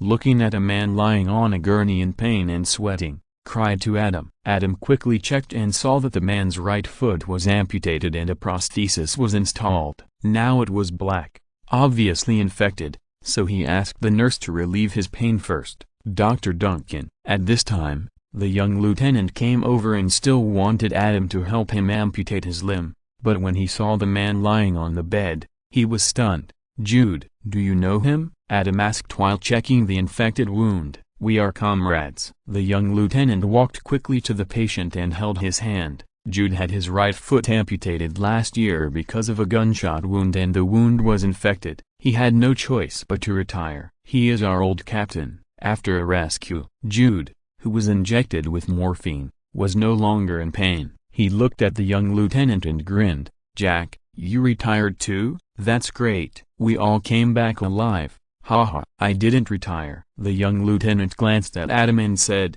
I was just thinking about going back. That's our real home. Hey, you believe that kind of thing? The happy Jude waved his hand, pointed at his wife and little daughter, and grinned. These are real family. For them, we should give everything. Captain. The young lieutenant glanced at the young woman sitting on the bed with her daughter in her arms, and a trace of confusion flashed in his eyes. Don't believe it? Jude, who was under the effect of morphine, was in a very good mood and kept speaking his heart out. Do you know what I have paid for them? At this point, he patted his right leg with the right foot amputated, and grinned. My contract was about to expire last year. My wife was pregnant with my daughter, who was 6 months old. We were planning a beautiful future together, but the military wanted me to extend my service term, and they didn't care about my objections at all. I signed the contract when I was your age. At that time, I was full of blood and didn't care about so many things, as long as I could go to the battlefield. I signed it directly. 3 years and 3 years, 3 years and 3 years. Years of battlefield life made me tired. I saw too many comrades either sacrificed their lives or got PTSD and became crazy and homeless after returning home. Just when I thought I would have the same fate, I met the most beautiful person in the world. We got married and she was pregnant with my daughter. At that time, I knew the true meaning of happiness and family. The military took the contract that I had never read before and wanted to unilaterally extend my service term, and I had to agree. At this time, I, who had never been afraid of death, was really scared. Once I went, if I died, my wife would become a widow, and my newborn daughter would not be able to see her father who loved her deeply. If I didn't go, I would violate military law, and I would be imprisoned at the least, or shot at the worst. I couldn't sleep for a long time, and finally thought of a way. I drove away from my home and found a hospital a little far away. After observing for a long time, I found a lame doctor. I saw that he was a veteran of the war. I thought he would understand me, so I waited for an hour before he saw me. He saw through my thoughts at a glance and mocked me for doing so, because it was useless to go to the free clinic to ask the doctor for a certificate. But he also gave me a direction. In their time, deserters either fled to Canada or shot themselves in the foot. Guess what I did? Adam, who heard this, looked strange. He had already heard who this lame doctor who was good at mocking was. Who else could there be around here besides Dr. House? Although Dr. House looked a little older, he was still a veteran. He must be at least 50 years old. Adam was very curious about Dr. House's reaction at that time. It must be very interesting. Did you shoot yourself? The young lieutenant said bitterly. Of course. Captain Jude grinned. I have been in the battlefield for so many years and have never been shot. The only time I was shot was when I shot myself. Isn't that funny? What's even funnier is that I did what the lame doctor said. I went to see him with my gunshot wounded foot. He told me that it was useless because I would be sent back after the sutures were done and I would get 5 days off at most. FK. I really wanted to curse at him at that time, but when I thought of my wife and daughter, I endured it. So I didn't treat it properly and let my little toe get infected. Then I went to see the lame doctor again. He told me that the little toe was useless and had to be removed. Just as I was laughing out loud with mixed feelings of sadness and joy, the bastard interrupted me again. Do you know what he said? Adam grinned. The young lieutenant was silent. This bastard. Captain Jude laughed under the influence of morphine. This bastard has no sympathy at all. He knew that I wanted to stay with my wife and daughter, and he had already shot himself in the foot. But this bastard didn't even finish his words at once. Instead, he asked me to stop laughing after my little toe was already rotten to death, and complained that I didn't do my homework in advance. He said that the Military Medical Examination Association would definitely allow an infantryman with only 9 toes to pass, because it would not affect walking and running at all. So I lost a toe and endured pain, which was meaningless. That's how I felt at the time. If I hadn't been lying there, I really wanted to punch this lame doctor in the face. You can't just finish your words at once. He seemed to see my anger, and said that if the infection continued, more than one finger would be cut off. I thought of my wife and daughter again and suppressed the anger in my heart. This time, I asked seriously, if my entire right foot was infected and removed, would the Military Medical Examination Association still let me serve? He said that according to the regulations, it was not necessary, but I was not sure how the military would handle it. After all, there were soldiers serving with prosthetic limbs, and they suggested that I find out more. I learned this time and found out from the side that soldiers with prosthetic limbs can choose whether to serve or not, and it will not be forced. So I let the infection spread and then cut off the entire sole of my right foot. Chapter 948 House. Let's be together if we are friends. Medical Center. Ward. Woo woo woo. After hearing her husband's words, the young woman holding the baby burst into tears. She had no idea about these things. Jude, you're so stupid. The young woman burst into tears. No. After the injection of morphine, Captain Jude, who was in a good mood, reached out to wipe his wife's tears and smiled gently. It's all worth it to be with you. Only with you can we have a home and happiness. Alas, Adam sighed. The happiness of normal people that was originally within reach, but because of the greed and tyranny of others, he paid such a heavy price. The risk that Captain Jude took was not small at all. Infection is no joke, and even if it is well controlled and the infected right foot is removed in time and does not continue to spread, the subsequent pain will accompany you for life. Adam glanced at the silent young lieutenant and turned away. A 19-year-old kid who felt that he was not adapted to the life of a normal person wanted to escape and return to the battlefield even after amputation. He was so stupid and naive. Once this irreversible surgery is done, there is a 99% chance that he will regret it in the future, and there will be no regret medicine to take at that time. I'm going to make an appointment with the veteran. Adam called Dr. House and said seriously, have you seen that idiot? Dr. House reacted immediately after hearing it. After all, people who do such things are still very impressive. His wound is infected again, Adam complained. You are really mean. You know he almost beat you up. Of course I know, Dr. House said nonchalantly. This idiot did such a thing. He didn't do enough homework in advance, and expected me to remind him? Then how do you say I should remind him? Make clear arrangements for him? That's against the law. I am a good citizen. You haven't broken enough laws, Adam teased. He said so, and he also agreed with Dr. House's statement in his heart. For such a big thing, you should make up your own mind. It is unrealistic to expect a doctor to help cheat. That is House. Otherwise, if it were any other doctor, he would have reported it long ago. At that time, Captain Jude's broken leg was really meaningless. How is he? On the other end of the phone, Dr. House mocked as usual. You sawed off your right foot. Are you very happy? It looks good. Adam smiled, with his wife and daughter by his side. After being injected with morphine, he said what he really thought, which was positive and optimistic. But when he talked about you, a bastard, he laughed with gritted teeth. It turns out that fools are happier. Dr. House touched his lame leg and sighed venomously. Who made you so smart? Adam teased. If Dr. House's IQ was not too high, if he was a little more mediocre, if he was not so demanding of people and things, and if he was not so proud, he probably wouldn't have to limp alone now. Aren't you also very smart? Although Dr. House didn't know this joke, he immediately heard the irony of this word. I'm handsome and lucky. Adam told the truth. So I always feel happier. It's mainly because you are shameless. Dr. House mocked. To borrow a phrase you often say, everyone is lying. Adam laughed. So you said I was shameless, so I took it as if you couldn't bring yourself to praise me. Okay, the last question. I'm curious, have you ever participated in the war? Of course I have.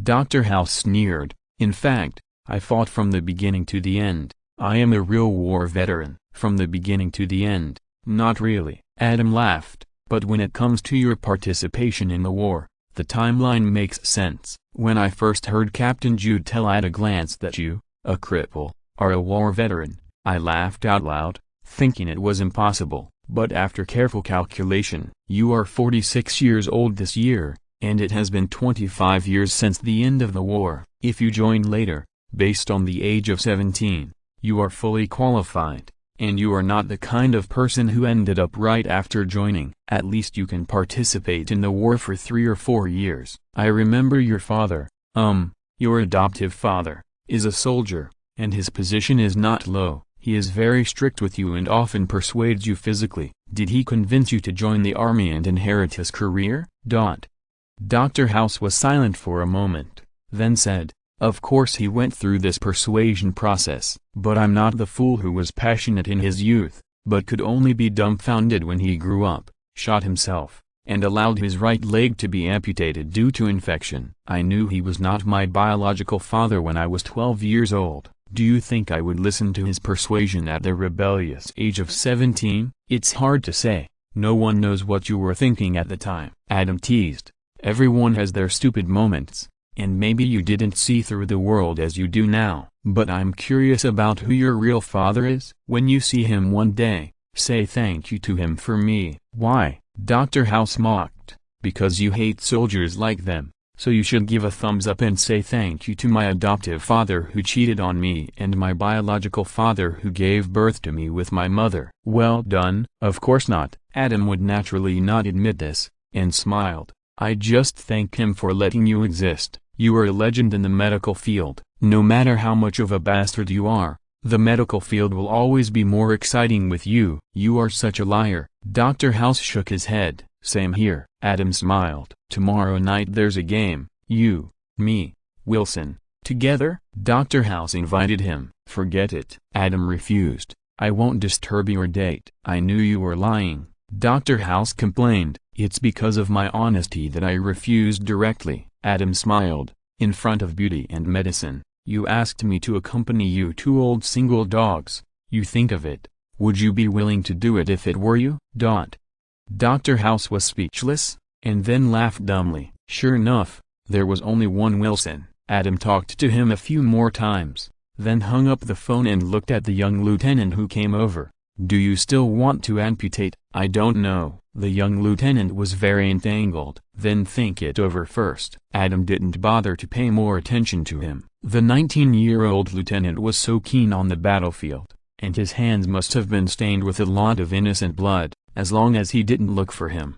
The other party could do whatever they wanted. If he were House, he would have used the case of the surgeon who refused to help saw off the leg last Halloween and took the electric saw to remind the young lieutenant. Don't talk nonsense if you can. It's a pity that he is not House. He doesn't want to have anything to do with the other party. What's going on? Adam walked through the corridor and saw Meredith with a worried look on her face, and Christina was comforting her. It's Eric. Dr. Montgomery also came over at this time and explained, alas, now the patient is dead. Although the baby in the patient's belly was saved, the patient's husband can't accept it. In the eyes of the patient's husband, the child can be reborn, but he only has one wife he loves deeply. It was clearly stated before that at the critical moment, everything is based on his wife's life. Derek was too emotional this time, not calm enough, and made the wrong decision. Now the patient's husband wants to sue him. P.S. Thanks to book friends 20210220160914688, ZSX314, and Nankunzioxia Ocean for their rewards. Chapter 949, Dream Shept, Real Nelson, Medical Center. A few days later, Dr. Duncan, the chief of surgery, stood in front of the operating board with his hands on his hips, looking at the densely packed surgeries waiting, and said impatiently, Dr. Duncan hasn't left the operating room for 3 days. The secretary next to him knew what he wanted to say and reminded him directly, he has been working around the clock. Alas. The chief of surgery paused, then sighed, where is my chief of neurosurgery? He has been missing for 3 days. Even with Adam working around the clock to help, he has been so busy these days that the backlog of surgeries is increasing. Damn craniotomy. Most patients used to have heart problems, but now they all have brain problems. It seems that we still need to increase the strength of neurosurgery. Arrange the operation for me. I won't let you down. Mark Sloan came over at this time, and heard this, and said without hesitation. The chief of surgery glanced at him and didn't say anything, but his eyes conveyed everything. You, a plastic surgeon, want to do a craniotomy? That must be done on me, because as long as I agree, it means that there is something wrong with my brain. I can do a craniotomy, chief. A weak voice came from the side. The chief surgeon, Mark, and the secretary looked over and saw a middle-aged bald man with glasses in a wide coat. He raised his hand and smiled at everyone. This smile was full of sadness and helplessness. Arrange for Dr. Nelson to do the craniotomy. The chief surgeon looked at him for a few seconds, turned around, and gave an order with a reluctant and helpless look. Then he walked past the bald man with glasses without even looking at him, and only said, "Thank you, John. My name is Jim," the middle-aged bald man with glasses reminded weakly. Unfortunately, the chief surgeon had already walked away, and the other party didn't care what his name was, as long as his surname was not wrong. You are new here, right? Mark walked up to the middle-aged bald man with glasses and extended his hand to him. Welcome to New York Medical Center. I have been working here for more than 10 years. Dr. Jim Nelson forced a smile, but then he couldn't laugh anymore. He told a shocking fact with a dark face. Before Shept came from Boston, I was the chief of neurosurgery here.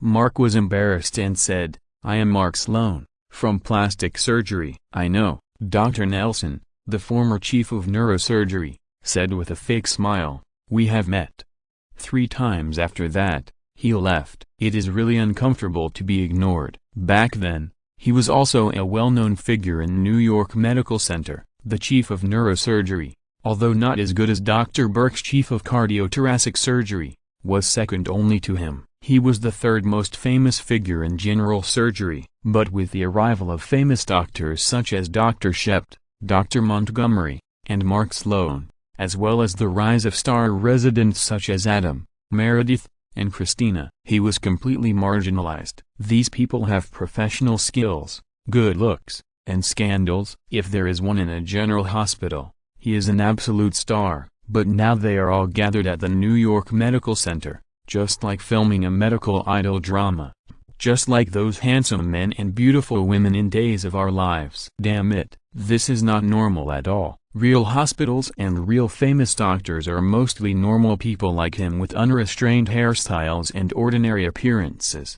Okay, Mark Sloan and other abnormal handsome famous doctors have seen him 3 times and don't remember him. They just think he is new. That's fine. These handsome famous doctors are arrogant and look down on others. It's normal. But what really upsets him is that he has been the chief of neurosurgery for the chief of surgery for more than 10 years, the third in command of the surgery department, and the de facto second in command of the surgery department before Dr. Burke came. Shept has only been here for less than 2 years, and the chief of surgery has only Shept in his eyes and heart. Now he even calls his name wrong. Mark looked at the former head of neurosurgery who was leaving, and inexplicably felt a sense of substitution. He seemed to be able to feel the sadness in Dr. Nelson's heart. Therefore, he felt ashamed of his previous behavior of not looking at people with his eyes, and he urgently needed to vent this emotion. Kelly, have you heard of Dr. Nelson in neurosurgery? At this time, Kelly, the chief resident of orthopedics, happened to walk by, and Mark called her. Kelly was stunned for a few seconds before she suddenly realized, oh, yes. Full name? Mark looked at her sideways. Kelly was speechless. You are a chief resident, and you don't even know the full name of the former head of neurosurgery? Mark complained. I just know he's Dr. Nelson. Kelly smiled and said, he's a good doctor, but he's just a dark and crippled knockoff of Dr. Shept. Well, he's Dr. Shept's stepping stone. I see, Mark said angrily. Just because he hasn't published amazing research reports, or performed nationally famous surgeries, or doesn't have a particularly cool hairstyle, he's not considered a person. Probably. Kelly thought about it and nodded seriously.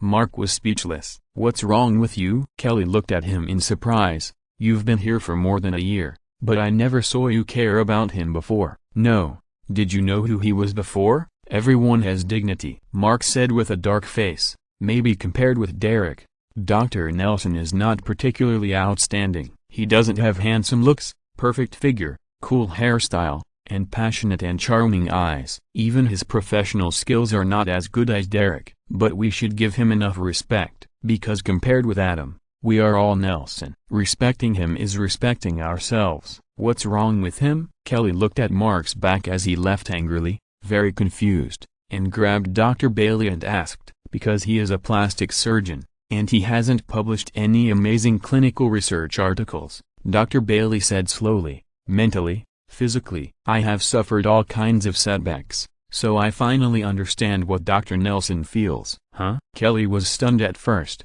and then burst into laughter. Mark Sloan and, Dr. Nelson, actually have something in common. Strange things happen every year, but there are especially many this year. Stop laughing. Dr. Bailey frowned and interrupted. You are the chief resident. The hospital is so busy now. You need to go out and find Shept. Me? Kelly shook her head. I heard that he has run back to the trailer house in the forest. It's so dirty and there are so many bugs there. Dr. Bailey looked at her without saying a word. How about letting Dr. Duncan go? Kelly said helplessly. He's been in the operating room for 3 days. It's time for him to take a break. It's a good opportunity for him to go and persuade Shept. His words carry more weight. You know how busy the operating room is right now, right? Dr. Bailey interrupted. And it's not appropriate for Adam to go. He never makes mistakes. How can he persuade Shept who has made a mistake? His going will only remind Shept that not everyone makes mistakes. Do you want to add to Shept's troubles? Okay.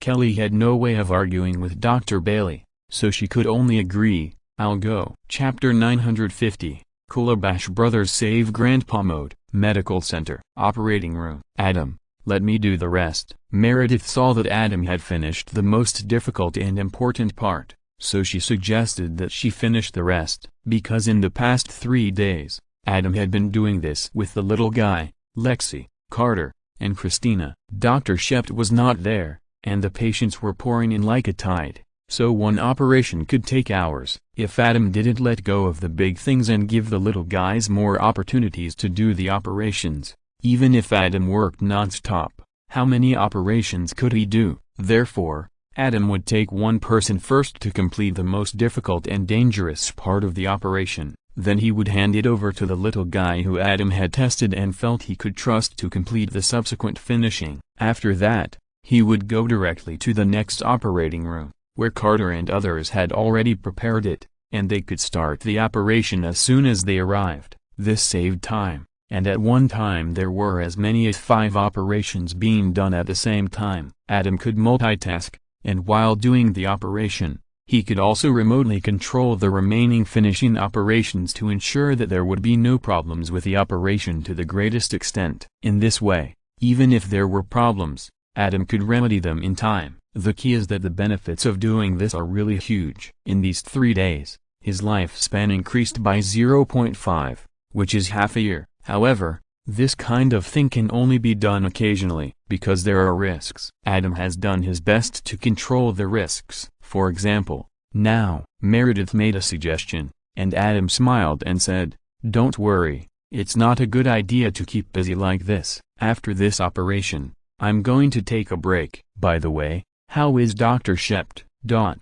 Meredith was so upset, as Adam's friend and colleague, and because her own talents are not overly affected by Adam's charm, she saw through the fundamental reason why Adam did this at a glance. This is clearly not trusting her, so he didn't give her the finishing work like he did to Christina and the others. Prepare to take a break? This may not be a lie, but how long will it take? I'm afraid that he will start the operation again in 2 or 3 hours. If it weren't for taking care of the 4 little guys, Meredith seriously doubted that he didn't need to rest at all. This enviable energy is really enviable. But since Adam had said this, she couldn't say in the operating room that he didn't trust her, so she could only go along with what he said. Derek is very shocked. He needs time to calm down. He was too involved this time. Seeing that Meredith was tactful and didn't pursue him, Adam continued to perform the operation while shaking his head and said, "Before, during, or after the operation." The patient was originally an ordinary pregnant woman, but because Dr. Shept was busy with other operations,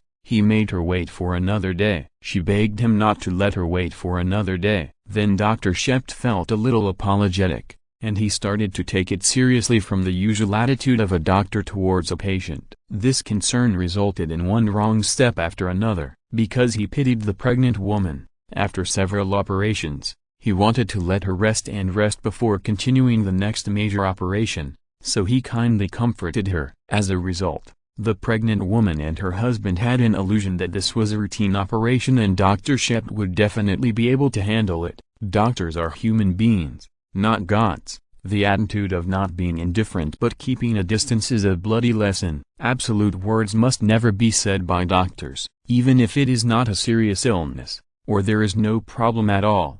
Doctors should try to say it is a serious illness, because in this way, first, patients and their families will pay attention and obey the doctor's arrangements, which will facilitate the work. Secondly, once the doctor finds that there is nothing wrong after the examination, there is a high probability that the patient and family will be relieved and grateful. Of course, there is also a small probability that they will be scolded. This is a matter of probability. Third, and most importantly, it is to shirk responsibility. If the doctor says there is nothing wrong, but it turns out that there is something wrong, then there is the responsibility of misdiagnosis. Being sued is not a big deal. You have to know that this is the world of American TV series. If you are caught playing games in an underground secret room, it would be too miserable. It is precisely because of the different levels of doctors and the complexity and obscurity of the disease that the probability of misdiagnosis is not low. This is why there are those rules passed down by word of mouth. Of course,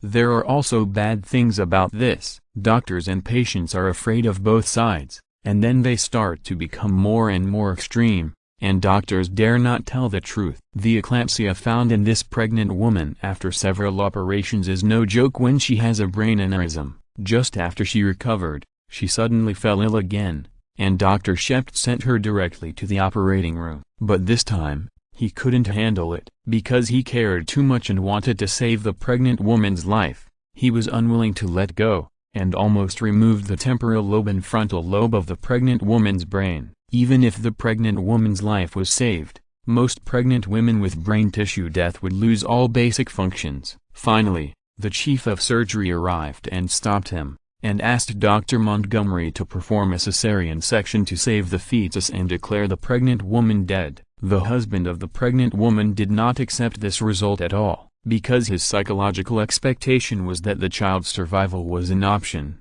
but his beloved wife must live. This time, because Dr. Shept was so concerned, he lost his mind and forgot the rules, which became the root cause of the pregnant woman's husband's unacceptability. You said before that it was a routine operation and there would be no big problem. But in the blink of an eye, my beloved wife died in the operating room. At this point, it was just a procedure at most. As a famous doctor, Dr. Shept would not have any problems, because doctors are also human beings and make mistakes. If a doctor could be sued and banned from practicing medicine for making a mistake, there would be no doctors in the world. If it were someone else, they would be sad and regretful, but they would remember the lesson and start over. But Dr. Shept was so concerned that he couldn't get out of it. He was depressed at home for 2 days, didn't wash up, just sat on the sofa to eat and watch TV. Meredith sighed when she said this. Today he simply moved back to the trailer house in the forest and didn't want to see anyone. The lawsuit is not a big deal, but when he looked at the piles of cases sorted out for the court appearance,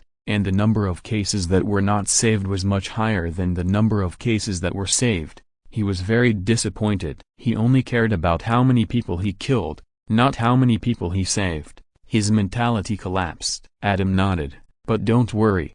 He will come back. Yeah, Meredith nodded. I firmly believe this. In the forest, in front of the trailer house, when Kelly came over, she saw Dr. Shept sitting outside, drinking beer, with a lot of beer next to him. Drinking so early in the morning, Kelly felt that the problem was serious. She talked to Dr. Shept for a few words and then got to the point, using her own experience to guide Dr. Shept. A few years ago, I had a patient. It was very simple, but later I found out that I made a mistake and it was not fatal. But because of my mistake, God, I will never forget the expression of his wife. How did you do it? Dr. Shept, with a beard and a decadent face, asked a heart-piercing question. You killed him and took him away from his wife. Don't talk about medical malpractice. I just want to ask one question. When you open your eyes in the morning, how do you face yourself in the mirror?